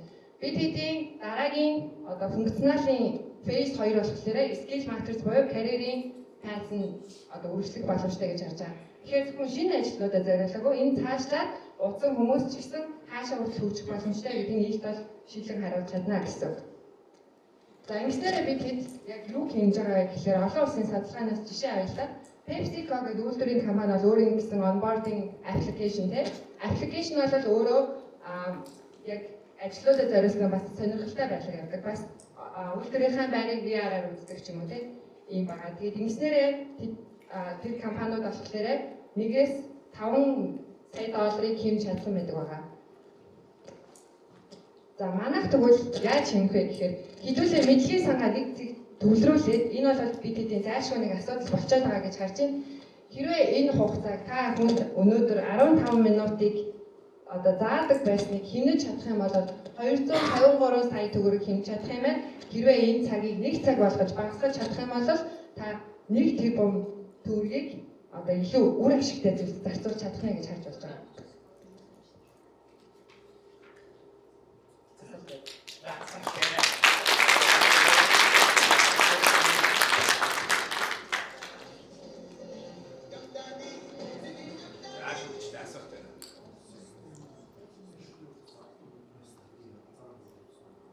Зардлын хувьд болохоор манайх 280 сая гэж гаргасан. 280 саяд нь 3,000 хүн цаг 1 жилийн хугацаанд сэрүүн нь болохоор 20 спуттэй 32 core RAM-тай 360 GB хардтай. Би дана гигабайтаар ярьж байгаа шүү. Тэгээд тооцоолоход 1 жилийн хугацаанд эхний phase буюу onboarding системийг хийнэ гэж харж байгаа.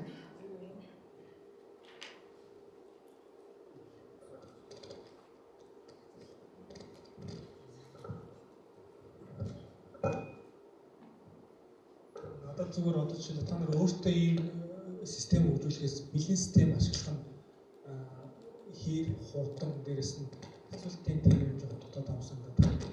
Маш олон LMS-ийн системүүд байдаг л та. Тэгээд энэ дээр болохоор бид хэд өөрсдөө ERP-га хөгжүүлсэн учраас манайд угаасаа мэдлэгийн сан байгаа.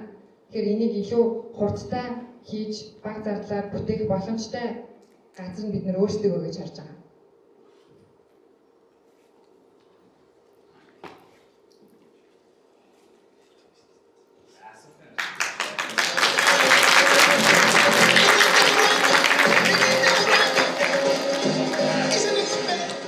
За ямар байна манайха?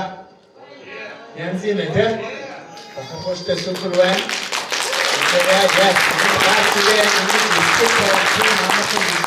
Ямар гоё үйлдэл танилцуулж байна. За микэ барихтаа манайхаа дээрс нь барихаа дуу гараад байгаа шүү дээ. Би тэгээ ирцэн эцэнний доор бариараа за. За тэгээ 10 минут завсарлаа. Яс 0 ороод байгаа. Гэхдээ 10 минутанда ирээрээ.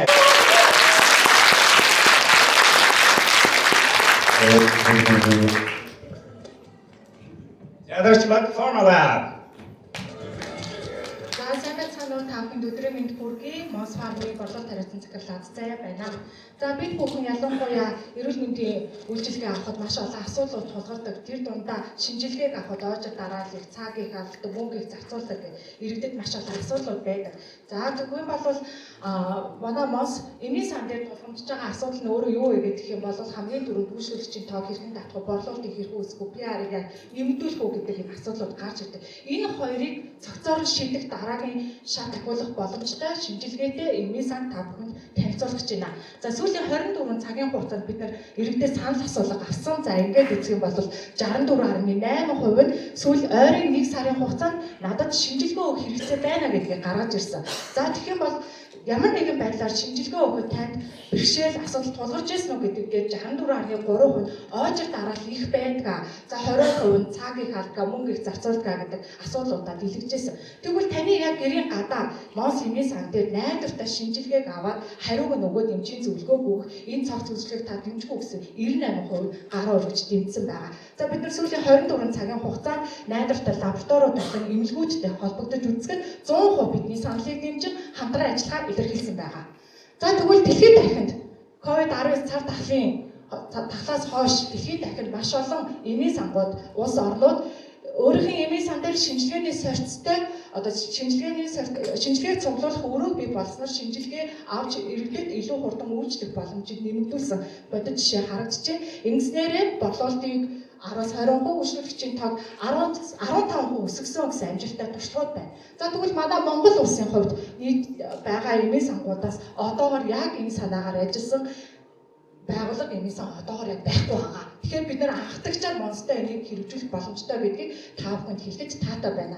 За хуулийн эрхцэн хувьд манай дүрм журмуудыг судлаад авч үзэхэд энийг хэрэгжүүлэх боломжтой байна гэдгийг бид нэр олж харж үтсэн бөгөөд биднэрт ямар боломж юм гэхээр найдвартай лабораториудад гэрээ хийж гэрээснээр шинжилгээнүүдийг цаг алдалгүй хийгээд тээвэрлэх. За мөн дээрсэн үүдийн эмнэлгүүтэй хамтарсан төрөлжсөн сорилуудыг бид нар эмийн сан дээр бас мэргэжлийн хүнтэйгээ авах боломжтой байна. Ингэснээр бид нар эмийн сангаар орж ирэх үйлчлэгчийн тоог нэмэгдүүлэх, борлуулалтыг үүсгэх, эмийн сангийн маркетинг, PR-ыг улам нэмэгдүүлэх, ийм онц аппликейшнаар эмчийн зөвлөгөө, хариугаа авсан зөвлөгөө одоо үйлчлэгэн дээр нэг дор өгөх боломжийг бид нар байна гэж олж харсан. За тэгэхээр бол жишээ аваад нэг эмийн сан, Мон Содон эмийн сан бид нар жишээ авсан. Содон эмийн сан дээр шинжилгээ авах сорьцын өрөө бий болгоход нийтдээ эхлэл хөрөнгө маань 29 сая төгрөг байгаа. Энэ дээр төслийн багийн зардлаас орсон байгаа. За энийгээ бид нар хоёр янзаар санхүүгийн шинжилгээ хийж үзсэн.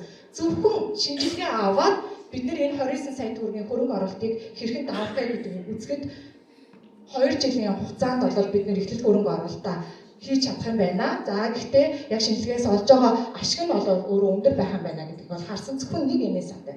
За тэгвэл бид нэр урсгал орж ирж байгаа үйлчлүүлэгчийн тоо нэмэгдэнэ. Борлуулалт дагаж орж ирсэн борлуулалтын тоо өснөөрөө тухайн эмийн сангийн одоо хийж байгаа борлуулалтыг яаж өсгөх боломжгүй ахиц борлуулалтыг хийж чадахгүй гэж харахад дээр гарсан зураг бол та бүхэн дээр харагдаж байна.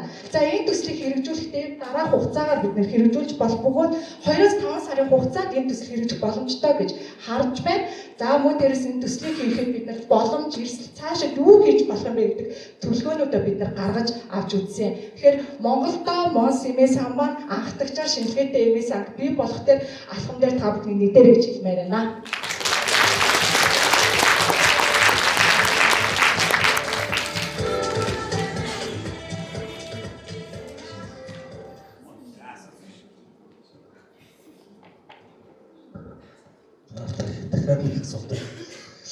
Одоо ер нь хүн яах гэж шинжилгээ өгдөг. Нэг юм шинжилгээ өгөөд иргээд шинжилгээнд дээр үндэслээд нэг дүгнэлт гаргаад тэгээд дараагийн цаашаа эмчилгээний ажлууд явуулах байх. Тэгэхээр тэр эмч нь хаана вэ? Шинжилгээ өгөхөөр тэр шинжилгээнд байгаа тэр цусыг дамжуулах одоо хамгаалалт баталгаажуулалтын асуудал дээр та нар бодсон уу? Тэгээд шинжилгээгээ очиод иргээд Монс эмийн сан дээр авчаад тэр өвчтөн юм уу эсвэл шинжилгээ өгч байгаа хүн хаашаа явах вэ? За баярлалаа. Бүрдэн хаашаа энэ цаа яаж энэ дээр очив? Одоо нүсийн чанартай томоох юм л төлөвлөж шүүрэх үү гэдэг. Энийг бодсон уу? За баярлалаа захирал. Манай Монс Улаанбаатарын хувьд бол одоогоор яг 15 эмчтэй салбар байгаа. За тэрний нэг нь бол өөрөө Содон эмийн сан маань байгаа гэсэн. Тэгэхээр 15 эмч маань өөрөө яг ажлын цагаар эмийн сантай зөвлөгөөгөө өгөөд үйлчлэгээ үзүүлж байгаа. Тэгэхээр яаралтай одоо шинжилгээ өгөх шаардлагууд нэлээд гарч ирдэг одоо онцтой хот гэсэн. Тэр шинжилгээг бид нэр эмийн сан дээрээ өгөх боломжийг бүрдүүлж байгаа. За тэгээд бид нэр 24 цагийн хувьд бол 5 лабораторитой холбогдож үзье гэдэг түвэн тайлан дээр гарсан. За энэ дээр Прицел лаб, Япон Монголын эмнэлэг, Бриллианч гэдэг юм Gas гэдэг лабораторитой холбогдож үзээд тухайн лабораторийн хууль эрх зүйн орчныг хүрээнд тухайн лабораторид дэмжлэг гэрээ байгуулсан тохиолдолд эмийн сан дээр бид нэр сорьц цуглуулах өрөөг байршуулах боломж байгаа даа гэсэн.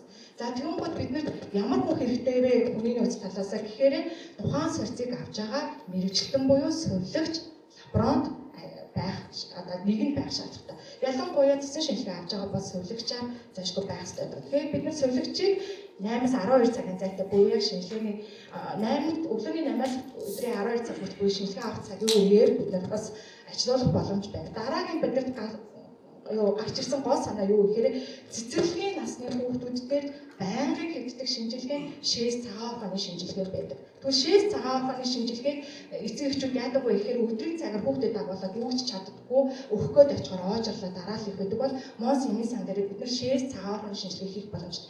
Ингэхэд бол одоо цус хатгал гэдэг байх учраас дээрээс нь тухайн цагаан ухааны шинжилгээг харуулах боломжтой.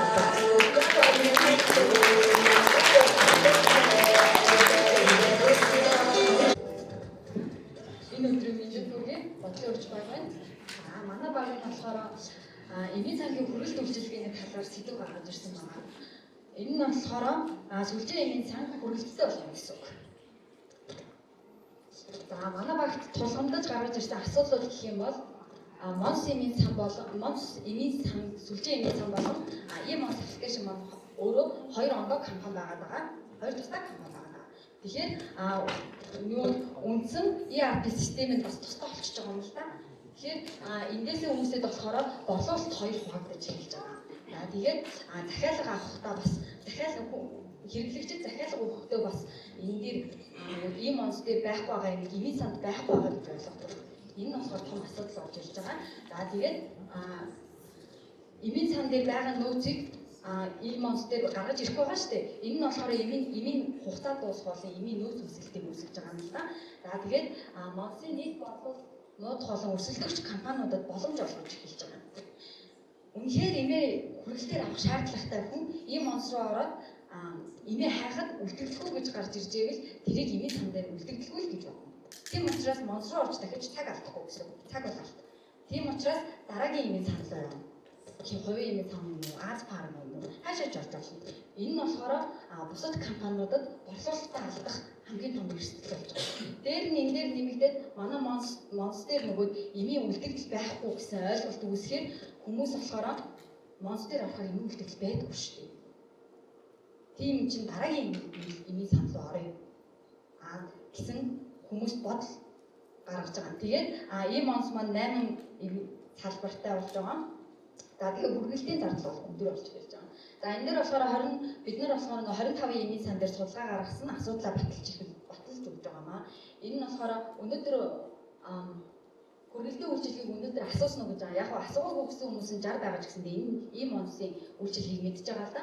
Асуусан гэсэн хүмүүс нь 30 байгаа байхгүй. Тэгэхээр энэ хэрэглэгчдэд хэрэгтэй байна гэсэн үг.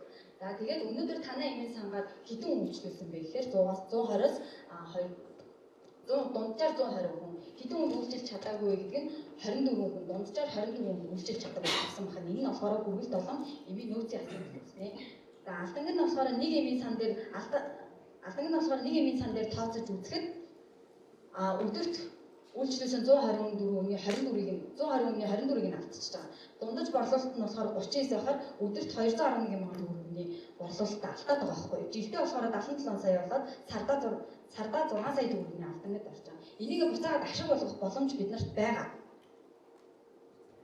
За тэгээд манайх дээр төсөв гарах нь болохоор ERP систем буюу E-Monz болон эмийн сүлжээ эмийн цагийн ERP системийг хооронд нь нийлүүлээд өгмөр байгаа. Нийлүүлэхийн тулд нийлүүлж өгснөөр яах вэ гэхээр эмийн цагийн манай Monz группийн нийт эмийн үлдэгдэл нь гарч ирнэ гэсэн үг. Тэгэх юм бол тэр хаана байгаа нь мэдэгдэн шүү дээ. Тийм учраас тэгээд дээрэс нь аппликейшн дээр хөгжүүлэлт хийж байна. Аппликейшн дээр ямар хөгжүүлэлт хийх вэ гэхээр одоо жишээлбэл өдөр тутамдаа бид нарын ашигладаг ABA болон UBCAP гэдэг таксины үйлчилгээ байгаа тийм үү. Бид нарын байршлыг шууд гаргаад ирдэг. Эсвэл таксиг хаана дуудах вэ гэдэг байршлыг зарчдаг. За тэгвэл тэрийгээ тойроод таксинууд нь гараад ирдэг шүү дээ. Тэрнтэй адилхан хайж байгаа юм 500 м орчимдоо байна уу? Тэгээд 500 м орчимдоо байвал эмийн цангаас хүргэлтээ хийгээд 500 м-ээс гадаа байвал E-Monz-аас хүргэлтээ ичж болж байгаа. За тэгээд хүргэлтийн нийт зардал нь болохоор 75 сая төгрөг. Энийг болохоор эмийн цан болон E-Monz аппликейшн хоёр маань хуваагаад зарлага гаргачих юм бол E-Monz аппликейшны маань одоо нөгөө зардал гээд байгаа том асуудал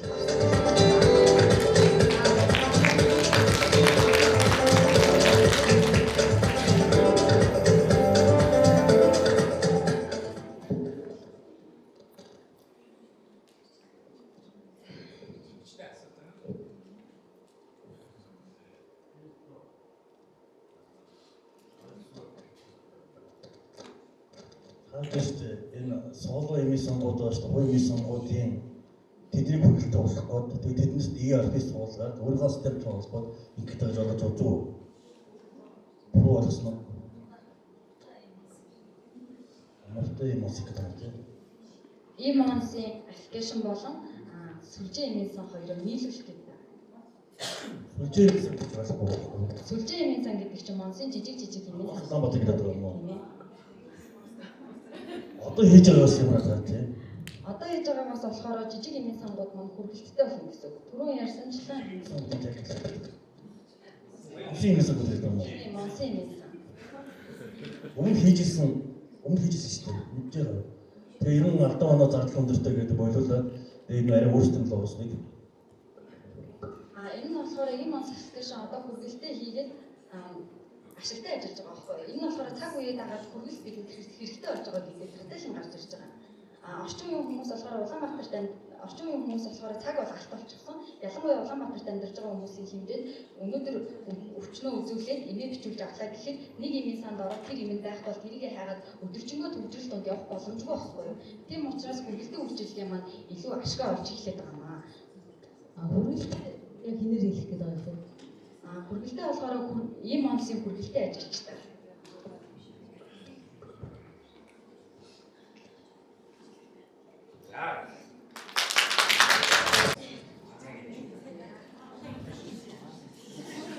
За бүгд нь өдрийн мэнд хүргэе.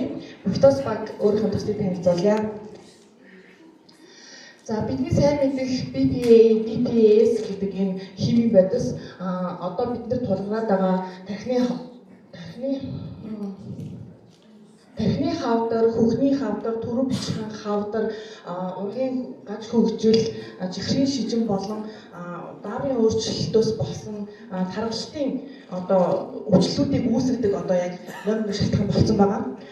Тэгвэл би нэг 10 секунд гэдэг нэг юм юу тавьсан байна. Та нарыг юу вэ гэж бас гайхчихж магадгүй. Тэгвэл бид нэр өдөр тутамдаа нэг юмыг хүрдэг байгаа бид нар тэрэнд.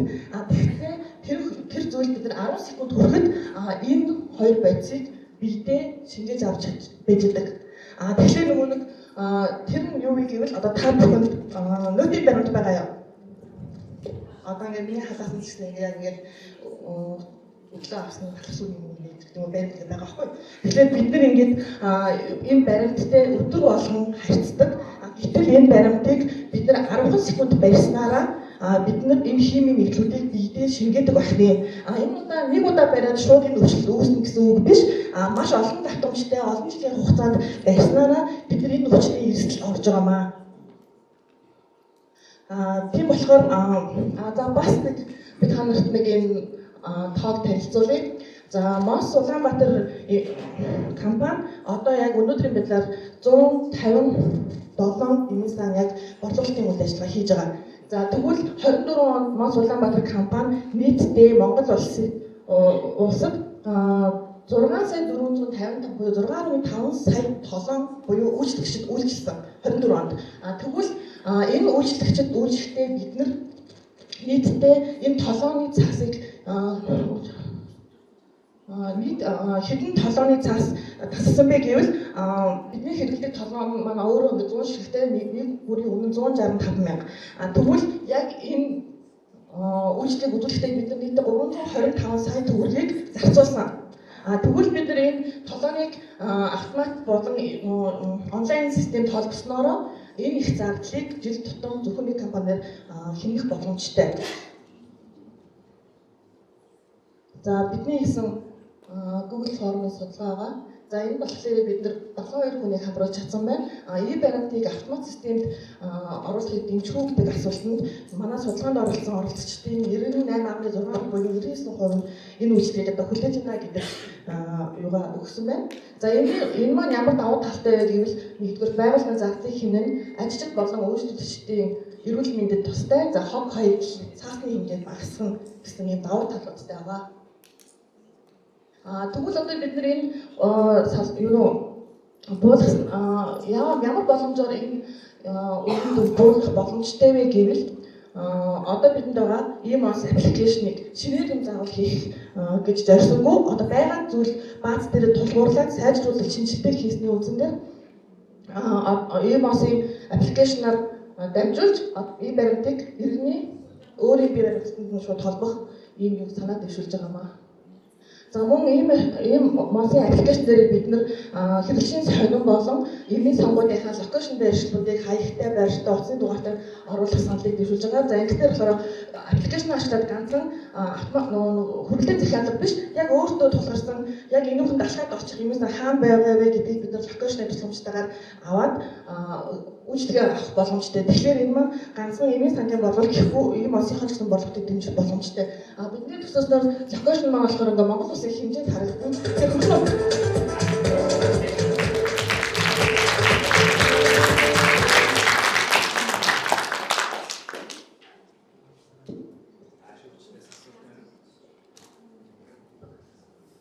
Соёлтын за ер нь юу point байгаа ч гэсэн 30 орчим хувь нь яг аппликейшн дамжуулаад байна. Үлдсэн 70% нь яаж бүртгэлжүүлэх хэлээ. Үлдэгч нөгөө одоо энэ нь болохоор нөгөө баримтыг одоо ер нь бол 26 оноос гээд ер нь хэрэглэхгүй тийшээ ингээд байгаа. Тэгэхээр нөгөө нэг баримт аппликейшнээр дамжуулаад баримтаа холбохын тулд хүн болгоны аппликейшнийг заавал татвар шаардлагатай болно гэсэн. Ингэснээрээ яг аппликейшнийг хэрэглэдэг хүний тооч гэсэн нэмэгдэнэ гэж ярьж байгаа.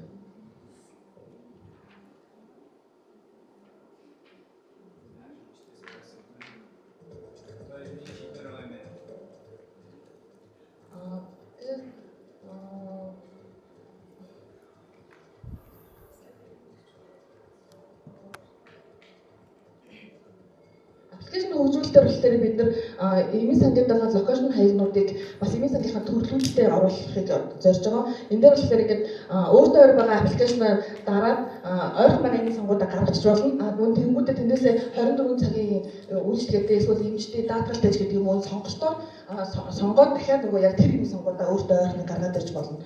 Тэнгуудээ энд бас хүргэлцтэй гэдэг юм нөгөө цонх байгаа. Энэ нь болохоор шууд нөгөө нэг ийм онсынхаа нөгөө хүргэлтийн захиалга руу хүргэлтээр авъя гэж бодож хүргэлтүүгээ шууд үсрээд орох боломжтой ийм хөгжүүлэлтийг хийх зэрэг.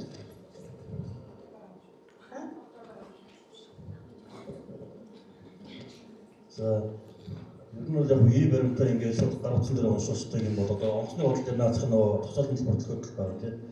Яг энэгээ бид нар бол арай өөр зорилгоо агуулгынхаа хувь зорилгоо өгөх юм бол түүгээр дамжаад ийм онц аппликейшнийг Монгол улсын нас туршийн хүрсэн иргэн болгон татаж авах энэ хөшөөргийг хийх байдлаар холбоод тэгээд энэгээ санаж олон хөгжүүлэх талаас нь бодоод гэж асуулт асуулт юм байна. Зорилгоо арай өөр байдлаар тийм ээ. Бүрийн майдл чирсэн гэсэн ахлах шатны ингээд за та бүхэн ингээд гараа өрөх юу харж байна? Гар харж байгаа тийм. Ингээд гар харахад миний мэдрэмжийг та бүхэн мэдэж чадахгүй тийм үү? Энэ гар ямар асуудалтай гар би энэ гараа танилцуулж өргөж ийнэ гэхээр сүүлийн 54 цаг та бүхэндээ байсан маш олон зүйл сурсан, мэдхгүй зүйл дээр талбайгаар шалгаад маш олон цагаар суугаад миний булчин чангараад мэдхгүй зүйлээ мэдж хийвсэнгээ стрессний үүснээр өнөө өглөө миний 2 гарын хурам мдээгүй болсон. Яагаад вэ гэхээр булчин чангараад захын суусны эргэлт мууцнаас болоод ийм хатаа ингээд бавжиглийн хас төр зургийг хадаа удахгүй бол арилчин. Тэгэхээр улс орны дэлхийн нийт хүн амын болол баруун бүсийн болоод хөгжингөө орны хувьд бол стресст өтдөг хүмүүсийн 27 болоо хөгжингөө орных нь 15% байдаг байна. За манай Монгол улсын хувьд бол баруун бүсийн иргэн орнуудаас зарим тохиолдолд эцсийн эмгийн тархалтаар нь судалж үзэхэд 7-р тэрэгдлэгдэж ихсэн байх юм байна. Тэгэхээр стресс бол амьдралын өдөр тутам тохиолддог үүнийгээ даван туулж чадахгүй байх юм бол сэтгэл готрол сэтгэл түгших гэх зэрэг юмгууд бид бүхэнд тохиолдож болдог. Үүнээс яаж амьдрахыг мэдэхгүй явцаар сэтгцэн эмгэгтэй болох тохиолдлууд гардаг ахад. За бид бүхний санал болгож байгаа үйлчлэгээ юу вэ гэхээр стресс сэтгэл готрол сэтгэл түгшилтийн эсрэг үйлчлэгээтэй улс орны эмийн жорыг хөгжүүлэх үүн дээр хослуулан улс орны жорын эмчилгээг бол хослуулж яг энэ сэтгэл готрол сэтгэл түгшилтийн эсрэг депресс эсрэг хөнгөн сэтгэл готрол гэсэн үг энэ рүү чиглэсэн уламжлалтын эмчилгээг олвол таньж нэвтрүүлэх байгаа. За үүний тулд эм судлалын хүрээлэн дээр айн баригт та буюу стрессийн эсрэг эмийн судалгаа бол хийгдэж явж байгаа. За фармакологийн судалгаа хийсэн, клиник ажлын судалгааг би өөрөө магистрийн ажиллаараа хийсэн. Одоо технологи хөгжүүлэлтийн судалгаа буюу шахмал хэлбэрт оруулах, капсул хэлбэрт оруулах үйлдвэрлэлийн наадлын одоо судалгаа нэрээ явж байгаа гэсэн. За энэхийн тулд бид бүхэн за яаж энэ төгөөл өвчнийг амжилах юм бэ гэвэл даасан 21 асуумжийн аргаар тухайн хүний стрессийн түвшин болон сэтгэл готролын түвшин тодорхойлно. За үүний хамтаар Omnifit Солонгосын компани Mindcare гэдэг стрессийн түвшин тодорхойлдог энэхүү байгаль тооны төхөөрөмжийг оруулж ирнэ. Энэ бол одоогоор Монгол улсад орж ирээгүй байгаа. Үүний судалгааг хийсэн. Энэ бол 27-аас 30 сая төгрөгийн бол үнэтэй байгаа. За энэ бол 6 үзүүлэлтээр стрессийн түвшин болон ажлын бүтээн, за тэгээд баруун тархины тэнцвэргүүд гэх мэтчлэн олон зүйлээр одоо анализ хийдэг, шууд тэр дараа хийлээ 1 минутын дотор хийлээд ингээд гараад ирэх боломжтой ашигны аппарат байгаа. За Монгол улсад бол одоогийн байдлаар IT лаборатори болон Гастов хоёр бол кортизолыг цуснаас үзэж байгаа. Тэгэхээр энэ бол маш түргэн хугацаанд ажиллах боломжтой. За энийг яаж хэрэгжүүлэх юм бэ гэхээр нэгдүгээр шатндаа бол улам системийг хөгжүүлэхээс шалтгаалгыг энийг бол стрессийн түвшин өндөр энэ багжаар болон асуумж аргаар судалсан хүмүүсээсээ одоо Манс группийн ажилтнаас сонгож аваад хоёр бүлэгт хуваагаад нэгдүгээр бүлэгтэн зөвхөн тэр имийг өгөн хоёрдугаар бүлэгтэн заслын эмчилгээтэй болон сэтгэл заслын эмчилгээтэй хослуулан үр дүнгийн нь бол өмнө ба дараа гэсэн байдлаар гаргана. За энийг бол синдромын эдгэнлэгт шинэ эмчилгээний вакциныг нэвтрүүлж синдромын эдгэнлэгийн аргыг нэмэгдүүлэх техникийн боломж нэгдэнэ. За дараагийн үе шаттай болохоор ганцхан манай Мансын ажилтнууд хамаадаа мэдлээ. За дараа нь Монгол улстай танилцахын тулд яг гэхээр Манс туур сонслыг түшиглээд энэ вакциныг хөгжүүлээ. Байгаль харангаа за морин айлс гэх мэтчлэн сэтгэл зүйн зөвлөгөө гэх мэтчлэн зүйлийг бол хослуулаад уламжлалт эмийн эмчилгээ, таслын эмчилгээний хослуулсан вакциныг туур эмчилгээнд сольс руугаа нэвтрүүлж энэ Монгол улстай таниулна. За үүний дараа за өргөжлөлтөө бас илүү олноор татахын тулд Монгол улсад 21 сэтгэл зүйн зөвлөгөө өгдөг газрууд байд юм билээ. Мөн эмчилгээ хийдэг 3 газрууд байдаг.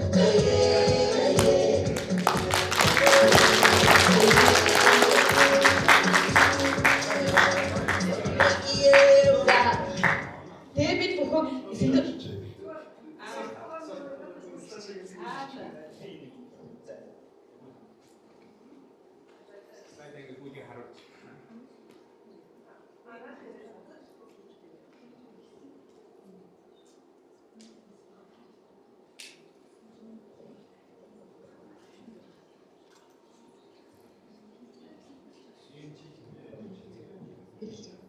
ингээд бидний хамгийн сүүлийн зорилго юу вэ гэхээр одоо дэлхийн дахины хүн болгоны өдөр тутам амьдралын хэм маяг олон хүчин зүйлээс нөлөөлж байгаа стрессийг Монголын усан шунгах ухааны аргаар хөнгөн сэтгэл готрлыг эмчилдэг эрүүл мэндийн аялал жуулчлалыг Монгол улсад нэвтрүүлэх гэсэн хамгийн сүүлийн зорилго бол энэ байгаа. Тэгэхээр 3 үе шаттайгаар ингээд удаан хугацаанд явагдах зүйл.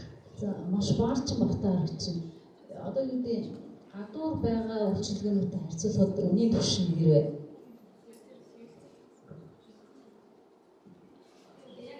яг бол адилхан үйлчлэгтэй газар яг эрүүл мэндийн аялалгаа нөгөө яг уламжлалтын имийг сэтгэл готрол гэсэн оншоо ингээд уламжлалт Европоор нефтчээр гэсэн оншийг тавиад сэтгэл готрол руу чиглэсэн эмчилгээтэй газар бол байхгүй.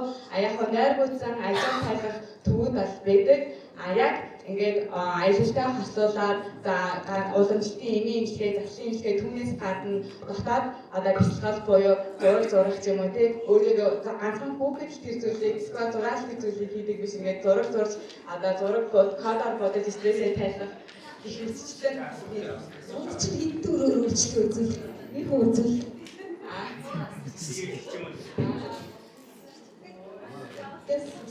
эхний чинь ийм багц гаргасан яг синдромын тэмдэг зориулсан багцыг бол гэхдээ одоо нөгөө нэг эмийн судалгаа хийхдээ Пионергийн аппарат гэж үүдэн шүү дээ.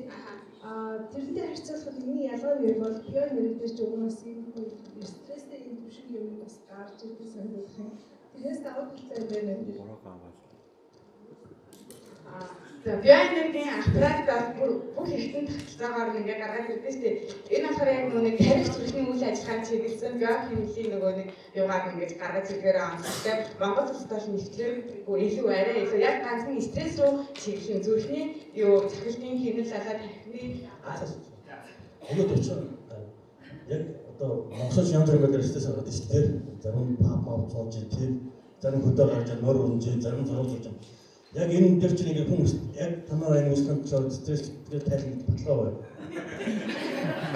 Бид тэр баталгааны тулд юу яасан одоо нэг эмийн судалгаа явуулж байгаа шүү дээ. Хөгжүүлэлтийн судалгаа тэгээд хоёр бүлэг олгож аваад нэгэнд нь юм өгөөд нөгөөхт нь болохоор таслын имчилгээ, эмийн имчилгээ бас дотоод бяцлал одоо нэмэлт имчилгээнүүдээр хавсгаад эхний одоо эмийг уухаас өмнө имчилгээг авахаас өмнө стресстэй байдал дараагийн түвшингээр хоёр түвшинд үнэлнэ. Тэгээд сая энэ хугацаанд одоо яг хакатоны хугацаанд бол бид нийтдээ 18-аас 50 насны нийт 60 хүнээс бол яг стрессний өөрөө мэддэггүй, стрессээ яаж таних вэ гэсэн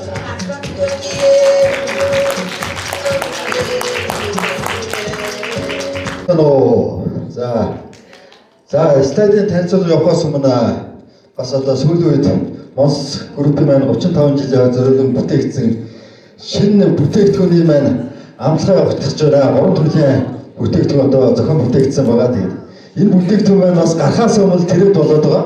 Тэрэнд болоод байгаа зүгээр гарахаас өмнө тэрэнд болж байгаа. Яагаад тэрэнд болж байгаа гэхээр манай Око маань амсч үтсэн байгаа. Око маань амсан гутаа вау гэдэг болсон. Вау, ахад нэг өчөжсөн тийм Око. Тэгээд манай Око судалгаагийн бас өөрийнхөө 53,000 дагагчаараа өдөрт үйлдвэрлэсэн. Тийм ээ. За ингээд өөр төрлийн амтгайтайгаа өөр төрлийн бүтээгдэхүүн гарсан байгаа. За ингээд энэхээ бүтээгдэхүүнийхээ танил минут хэмжих болоог байгаа шүү дээ. Одоо эхэлсэн шүү дээ. Минут эхлэх гоо танилцуулга байгаа шүү дээ.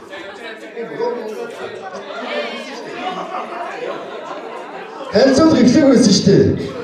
За ихгүй шүү дээ.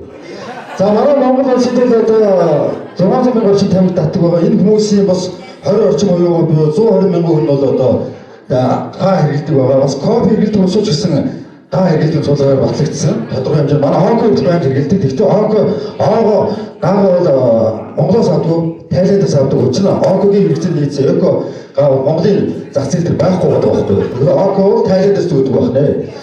За энэ бүтээгдэхүүн орж иж байгаа энэ бүтээгдэхүүн бол одоо манай сүлжээдэг бүгдээр дүүрэн байгаа хэдий ч энэ бүтээгдэхүүнүүд бас асуудал байна. Зах зээлийн нөлөө зөндөө байна, хангалттай байна. Бүгд дэлгүүрүүд манай эмийн самбар зааж байна. За эдгээр ямар асуудал байгаад байна вэ? Импортоор 100 импортоор орж ирж байна. За их бүтээгдэхүүн буюу 90 орчим химийн өндөр найрлагатай синтетик бүтээгдэхүүн байгаад байна.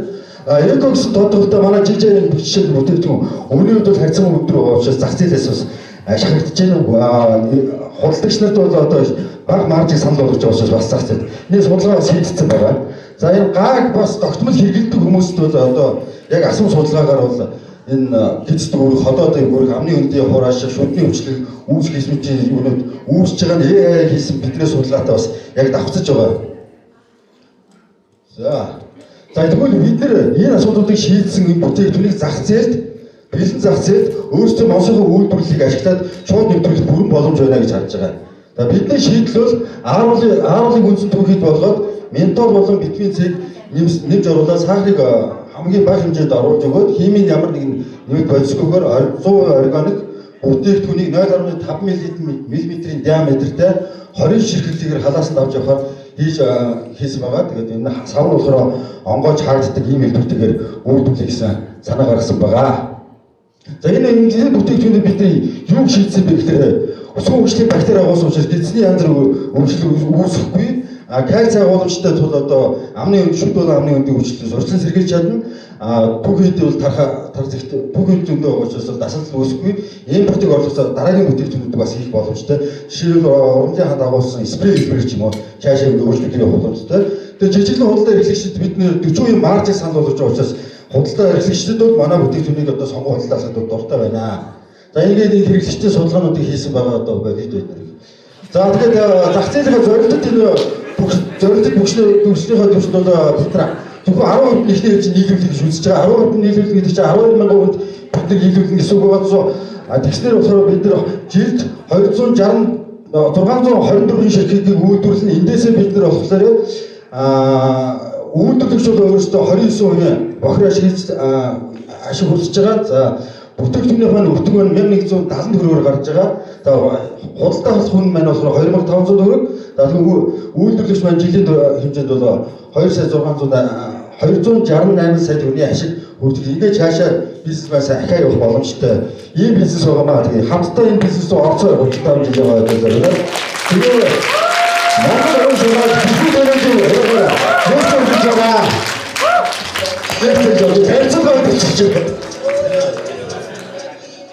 байна уу? Тэр судалгаагаа нэг хальт харуулах та. Бид нар энийг одоо бас өөрсдөө Google болоод хэрэглээд 160 хамрагдсан судалгаа хийсэн. Тэгээд энэ судалгаа бас химик оюуханаар хийсэн судалгаатай бас нэгэн үе зөрүүтэй гарч ирсэн байна. Химик оюухантай хийсэн судалгаатай бас харьцуулаад үзчихье. Бид нар богино хугацаанд болохоор тийм ариун судалгаа хийж чадаагүй. Тэгээд зөвхөн тамхин дээр авсан шүү. Энэ дээр ковидны хэрэглэгч аваагүй. Зөвхөн тамхиг бид нар зорилт зах зээл болгож ихний хийж судалсан шүү. Зах зээл хугацаа богино байсан учраас. Та үйлдвэрлэж байгаа нэг процессоо маш товчхон танилцуулаад байгаа шүү дээ. Энэ үлрээсөө манай дээр өөрсдөө байгаа бэлэн технологи дээр жижигхэн технологийн өөрчлөлт хийгээл одоо энэ аруултаа үрэл манайд байгаа. Тэрийг хэмжээний жижигсгэл гааны найрлал, га, ментос цаашлаад бас давирхаа хийж үзсэн. Гэхдээ давирхаа химик оюухан дээр хооронд холдохгүй гэсэн үний юм билээ. Досвол болсон юм. Тэгээ одоо наач байгаа ингээд тусдаа ялгарсан байдаг. Бас яг телевизэрийг нь спрейгээр гаргаж чинь байдаг л байна. Энэ сүүн бүтээгдэхүүн шүү дээ харуулж байгаа. Мууд гэж байна. Ер нь бол энэ бүтээгдэхүүнүүд бүгдөө хадгалах хугацаанд жилийн хугацаанд орж ирж байгаа. Тэгэхээр энэ зах зээлд бүх дэлгүүрээс супермаркетууд байгаад жилийн хугацаанд борлогдож байгаа. Тэгэхээр манай судалгаа энэ бүтээгдэхүүн яг нэг дундаж үнийн бодлого барьж чадчих байгаа. Яг бүтээгдэхүүнээс дундаж үнийн бодлого барьж чадж байгаа. Нэг жилийн хугацаатай гаргахад ямар ч асуудал байхгүй. Хатаалт хийгээд гаргаж байгаа учраас нэг жилийн хугацаанд бол ямар нэг асуудал үүсэхгүй байх. Хугацаа сунгах боломжтой гэж бодож байна. Энэ бол амаа цэнгэлэх зорилгоор хэрэгжилж байгаа шүү дээ. Өөр арга зам болохгүй. Хөдөөний хүн та шүдөө угаадаг анзаардаг. Хөдөөний хүн шүдөө угаадаг. Гэхдээ ааруул цагаан идэх. Тэгээд амнаас нөхөг өнөртгөө. Тэр давуу тал шулгаа идэх. Ярьсан нь би олж харж чадахгүй байна. Ерөнхийдөө яг энийг лайн болгоод гаргахад хэдэн өвний хөрөнгө оруулалт хийх гэдэг байгаа те. Тэгээд компани буцаад өгөөч юм. Би ерөөсөө тэр инээсээр олж хараад. Ерөөсөө манай тэр Монголд өөрсдөө энийг үйлдвэрлэж байгаа. Тэгээд цаашдаа бол манай одоо нэг гав байна те. Витамин С байна, альстай хөрөл байна. Эдний сав баглаа ямар байдаг урдаг те. Нэг удаа хэрэглээ гойжуулаад урчих юм уу? Үндсийг кармалаад явах юм уу? Сав баглаа бодлол дээр бид нөгөө өөрчлөлт хийх цаг болсон байхгүй. Тэгэхээр манай Монголд ерөөсөө хөрөнгө оруулалт нь тэрийг савлах тийм машиныг оруулаад ирчих. Сав баглын өөрөөсөө солих машиныг оруулаад ирчих юм бол бүх үйлдвэрлэж. Тэгэхээр бид нар энэ багшийн тооны хөрөнгө оруулж чадаагүй. Технологи бол манай дээр байгаа.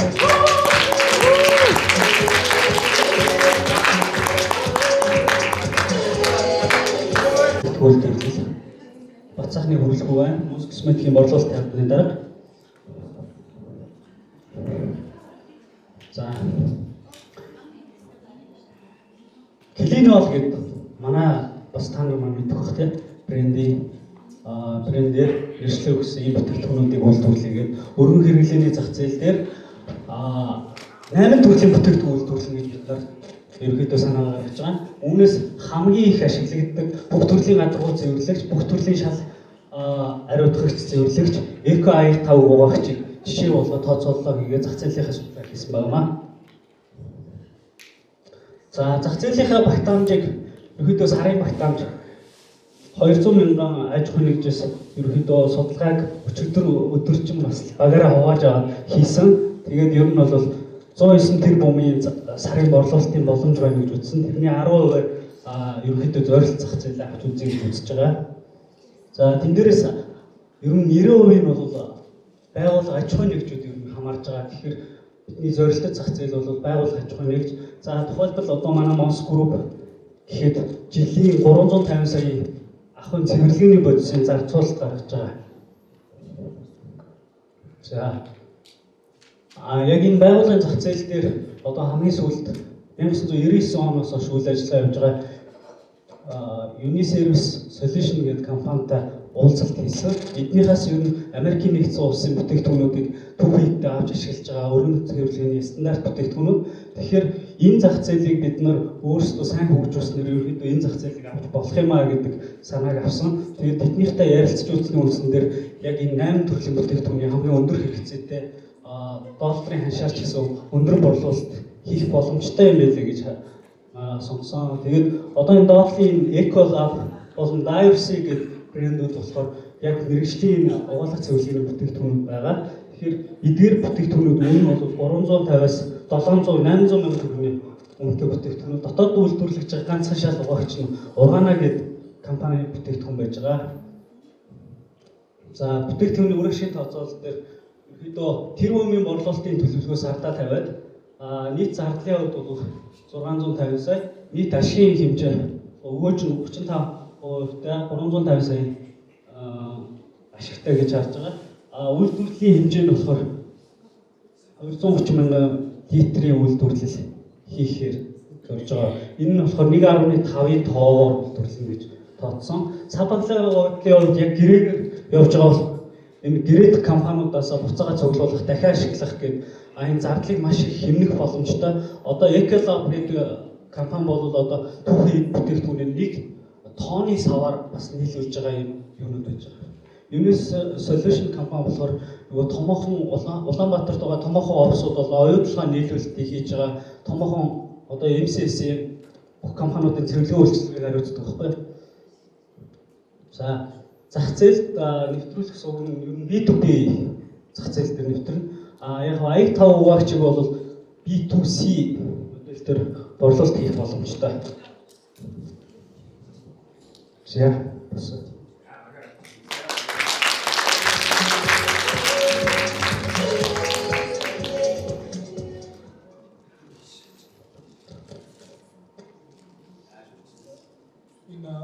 бодис доторх одоо энэ raw material Монголд хийх байдаг.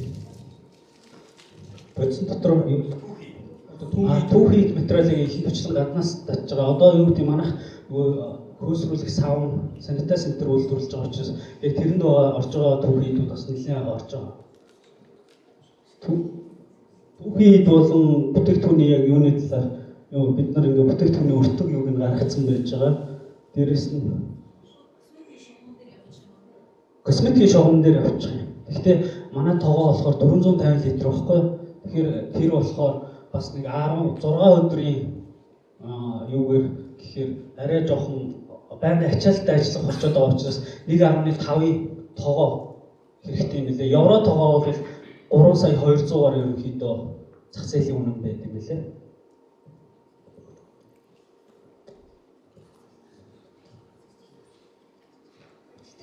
Нөгөө нэг юугээ шугам болоод нөгөө тоогоо тусны хийгээд нөгөө гоо сайхны бүтээгдэхүүн хийдэг.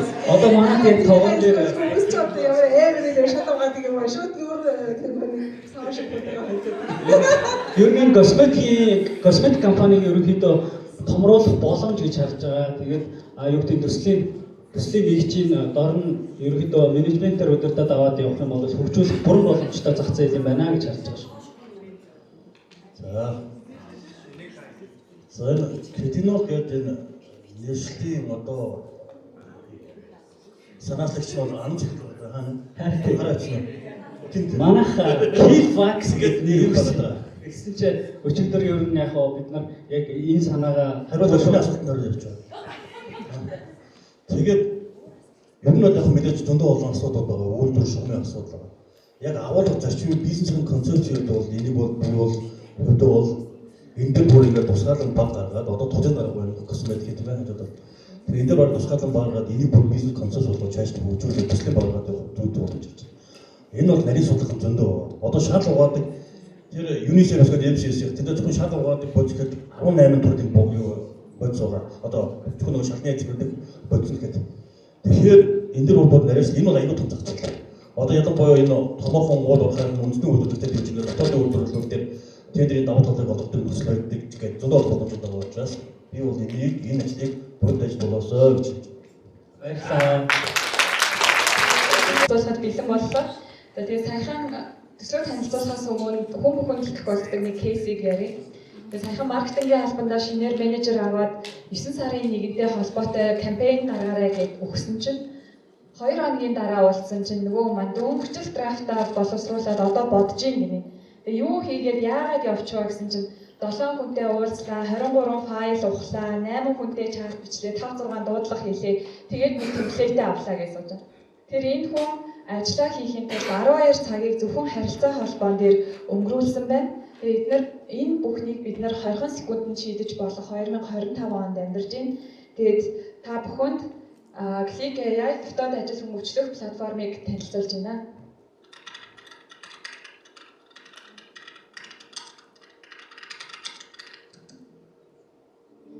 Click AI маань саяхан бид нар Teams-тэй холбогдсонтой холбоотой Teams-тэй хөгжүүлэлт хийх боломжтой. Тэгээ энэ дээр харж байгаачлан ажлын даалгавраа өгөхөд энэ дээр хинтээ холбогдох уу, ямар файл ашиглах уу гэх мэтчлэн бүх процессыг дэлгэрэнгүй хийж өгөх боломжтой. Тэгээ энэ маань цоо шин санаа гэхээсээ илүү аль хэзээний Монгол зарим компаниуд амжилттай хэрэгжүүлээд эхэлсэн. Бид нар бол яалтчгүй хүл нийлүүлэх шаардлагатай цаг үед байгаа юм аа. За тэгээд төслийн тухайд ерөнхийдөө 3 үе шаттайгаар 24 сарын хугацаанд хэрэгжүүлнэ гэж тооцоолж байгаа. За энэ төслийг хэрэгжүүлснээр эдгээр том дөнгүүдэд бид нэр хүрэх боломжтой гэж харж байна. Нэгдүгээр 10 тэрбум төгрөгийн цалингийн зардал буюу бүтээмжийг нэмэгдүүлэх боломжтой. За борлуулалтын 6 тэрбум төгрөгийн орлогоос нь 3 тэрбум төгрөгийн цэвэр ашгийг 24 сарын хугацаанд гүйцэтгэх боломжтой гэж харж байна. За тэгээд нэлээд олон тооцооллуудыг хийсэн та бүхэн дэлгэрэнгүй тооцоололтой холбоотой асуултыг сүүлд нь асуугаарай. За энэ яагаад ихсэн бэ гэхээр Монс группийн хүний нөөцийн судалгааг харсан чинь нийт ажлаас гарч байгаа хүмүүсийн 76% нь эхний 3 жилдээ энэ дотроо 50% нь эхний 1 жилдээ ажлаас гарч байна. Тэгэхээр энэ нь юу гэсэн үг вэ гэхээр ер нь orientation, чиглүүлэг айгу багтай хүнтэй харилцах гэж явсаар байгаад хамаг энерги дуусаад байна л гэсэн үг л байгаад байна л да, нэг нөлөөлөгч нь. За хоёрдугаар бид нар яг өчигдөр дотооддоо авсан судалгаагаар дараагийн хуудас дотооддоо 92 ажилтнаас авсан судалгаагаар ер нь ямар төрлийн мэдээлэлээр гацаад байна вэ гэдгийг ингэж тодруулсан байгаа. За тэгэхээр энэхүү Monks Click AI-ыг бид нар 3 үе шаттайгаар хөгжүүлнэ гэж хэлсэн. За нэгдүгээр үе шат бол ерөөсөө дотоод хөгжүүлэлт буюу Teams дээр суйрлаад дотооддоо AI чатбот хөгжүүлнэ. Нийт 7 хүн ажиллана. Борлуулалтын орлого 200 сая төгрөг, нэг хүнд $4 орчмын лицензийн эрхтэй байна гэж төлбөртэй байна гэж харж байгаа.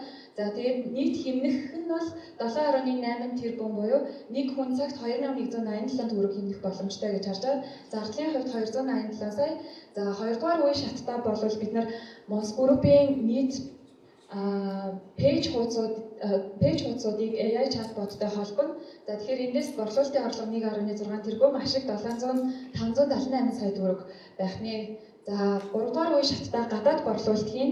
Ингэснээрээ бид нар ер нь эмийн худалдааныхаа салбартаа тэргүүлэгчэнд байгаа бусад компаниудтай борлуулалт хийгээд ноу-хаваа центр болох боломжтой гэж харж байгаа. Тэгээ мэдээж эрсдэл алдаанууд үүснэ. Тэгэхээр тэр эрсдлүүдийг урьдчилж тооцоолж аваад аль болох хамгаалах арга хэмжээнүүдийг авнаа.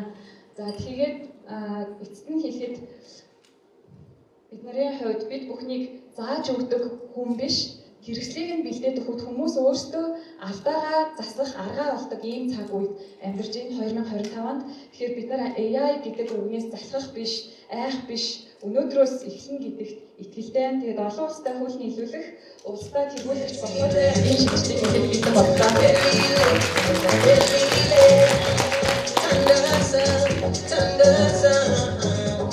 За бид нар Copilot студиа дээр нэг демо гаргаж үзсэн байгаа. Тэгээд та бүхэн open source-тэй тэгээд дээрэс нь Monks группийн талаар хэдэн мэдээллүүдийг бас оруулсан байгаа учраас асуулт асуугаад туршиж үзэх боломжтой. За түрүүний хэлсэн өндөр дүнтэй тооцооллын тухайд эдгээр тооцооллуудыг хийж үзсэн байгаа. Тэгээд энэтэй холбоотой асуулт байвал асуурай.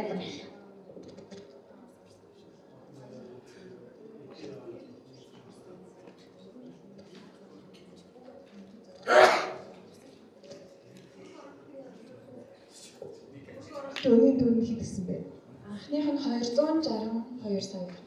440 сая гэж байна. 440 сая төгрөгтөө юу байгаа вэ гэхээр хамгийн чухал нь одоо голомт болон худалдаа хөгжлийн банкн дээр авсан байгаа нь H100 гэдэг жипүү байгаа. Тэгэхээр тэр жипүүг авснараа бид нар дотоодынхоо мэдээллийн аюулгүй байдлыг хангангаад дотоод мэдээллээрээ сургаж ажиллах боломжтой. Тэгээд тэрэнд дийлэнх зардал нь тэгээд ажилтнуудын зардал байгаа 7 хүн гэж хэлжсэн.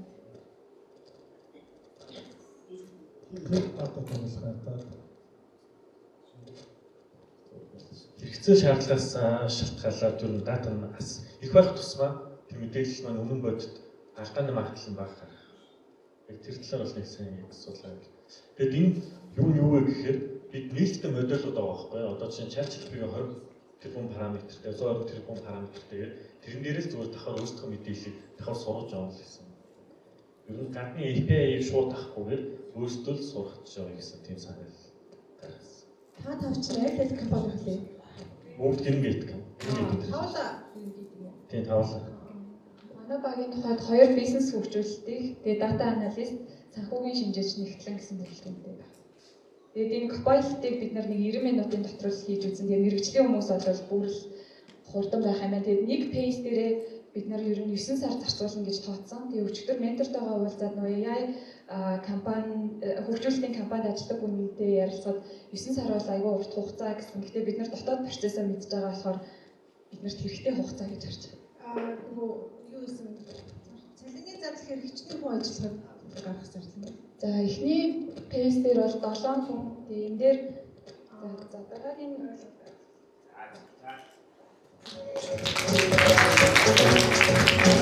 хамгийн сүүлийн баг байна. Бүгдээ гараад албан дээрээ хатар дөрөв цэцэргэн байна гэж төсөөлөө нэг амрууга хийж ингээ бодох уу. За шүс ядарч байна уу. За энэ манай бүтээгдэхүүний өнгө юм байгаа шүү дээ. За ихлэ. За би энэ хоёр брендийг онцломоор энэ бүх брэндүүд нийлээд 2023 онд Blue Box нэртэй хэрэглэгчийн туршлагын ийм гоё кафе хийсэн. Хэрэглэгчид маш таатайгаар хүлээж авсан. За мөн Popeyes хэмээх алдартай chicken restaurant өөрсдийн мерч бүтээгдэхүүн буюу фэшн зах зээл рүү ингэж бүтээгдэхүүнээ дэлж орсон. Тэгээ ийм үзэгдлүүд яагаад ийм бий болоод байна гэдгсэн чинь 2024 оны судалгаагаар одоо глобалчлал гэдэг зүйл маань өөрөө хурд нь ингээд саажраад одоо удаашрал гэдэг энэ чиглэл рүү явж байгаа юм. Тийм учраас брэндүүд дотооддоо буюу өөрсдийн үндэстэн дотроо ингэж хэрэглэгч рүү илүү ойртох гэдэг энэ төслүүд дээр ажиллаж эхэлсэн юм байна. Үүнийг дагаад бид нэр ард иргэд ковид тэгээд дайн цунами гэх мэт гинтийн үзэгдлүүдэд дасан зохицох шаардлагатай буюу бид нар ийм тодорхойгүй байдал дасан зохицох шаардлагууд араас үүсэх болсон. Тэгээд бид нар манай багийн челленж болохоор эргээд бид нар тэгвэл дахиад дараагийн нөхцөл байдал үүсгэхэд бидэрт ямар боломж байгаа вэ гэдгийг олж харах хичээсэн. За тэгээд фэшн зах зээл бол тренд дээр үүсч одоо стратеги тодорхойлдог, эсвэл трендийг үүсгэж үйл ажиллагаа явуулдаг. А тэгвэл скинкер брэндүүд бол цэвэр инновацаар өрсөлдөж маркетингаа хэрэгжүүлж ингэж ажиллаж явдаг.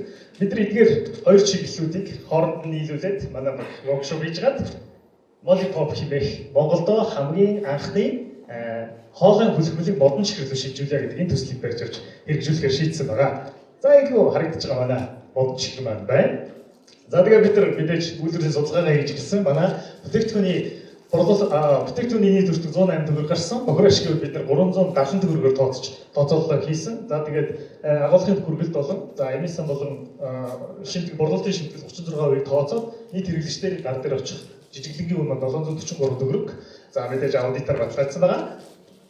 За үүний судалгаа хийсэн бид нар чуугач хүнс өнөөдрийн зах зээл дээр 650-950 төгрөгөөр зарлагдаг.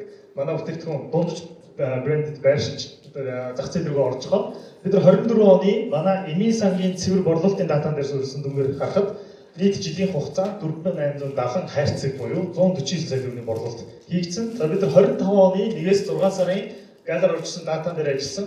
Иштэй чихэрний зах зээл энэ ондоо гэхэд 5.6 тэрбум төгрөгийн үн бүхий чихэрүүд Монголын галер гэж нэвтрэн орж иржээ. За бид нар үйлдвэрлэлийн судалгаа хийсэн 2-3 газартай холбогдоод бид нар Шанхай үйлдвэртэй холбогдоод үйлдвэрлэлийн хүчин чадал нь сард 300 мянган ширхэг одоо модон чихэр үйлдвэрлэхээр ийм тооцоолол гарсан. За дээрэс нь бид нар тээвэрлэл ажлын юу бодлоо хөрөнгө оруулалтын зардал 250 сая тооцсон. За бидний хөрөнгө оруулалтын өгөөжөл 77%-тай. За нийт хөрөнгө оруулалт 17 сарын хугацаанд нөхөн гэж тооцоолсон. Жилдээ бид нар яг өмнөх борлуулалтын суурь дээр тооцоолоод 149 сая бид нар ахиулаад эмийн сангаар 238 сая борлуулалтын ирээдүйн 5 жилд бид нар 1.5 тэрбум 1.1 тэрбумын борлуулалт хийгээд 77% бохир ашигтай учраас 0.87 тэрбум төгрөгийн бохир ашиг хийхээр гэж ажиллахаар тооцоолол гаргасан байна. Одоогийн бидний бүтээгдэхүүний лайн бол 2 чиглэлтэй байгаа. Одоо лайн аскорбины хүчил чазарган гэсэн чиглэлээр бид нар хүүхдийн дархлааг дэмжих хоолойны өвчлөлтийг одоо намгаах гэдэг ийм амттайгаар хийсэн. За мөн хоолойн бүрэмслийг ойлгох зорилгоор бид нар модон дээр ашиглаж байгаа. Ирээдүйд бид нар ийм гоё одоогийн сифтолет, стрепсис одоо энэ хоолой хүлэгмэлүүд өсөлт энэ чиглэл рүү бүтээгдэхүүн хөгжүүлэлтээ хийгээд мөн спорт поп, давслаг поп гэх мэт бүтээгдэхүүн хөгжүүлэхээр бэлтгээд бас багаараа ярилцсан байгаа. За бизнес модельд тодорхойлол спото гаргасан бидэрт хамгийн өргөн байгаа боломж гэвэл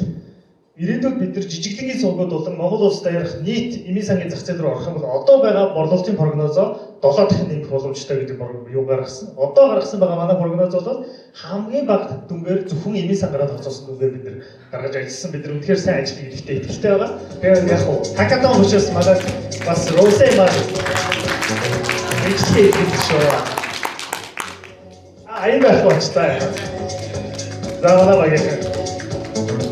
Манай үйлдвэрлэлийн ахлах, манай борлуулалтын ахлах.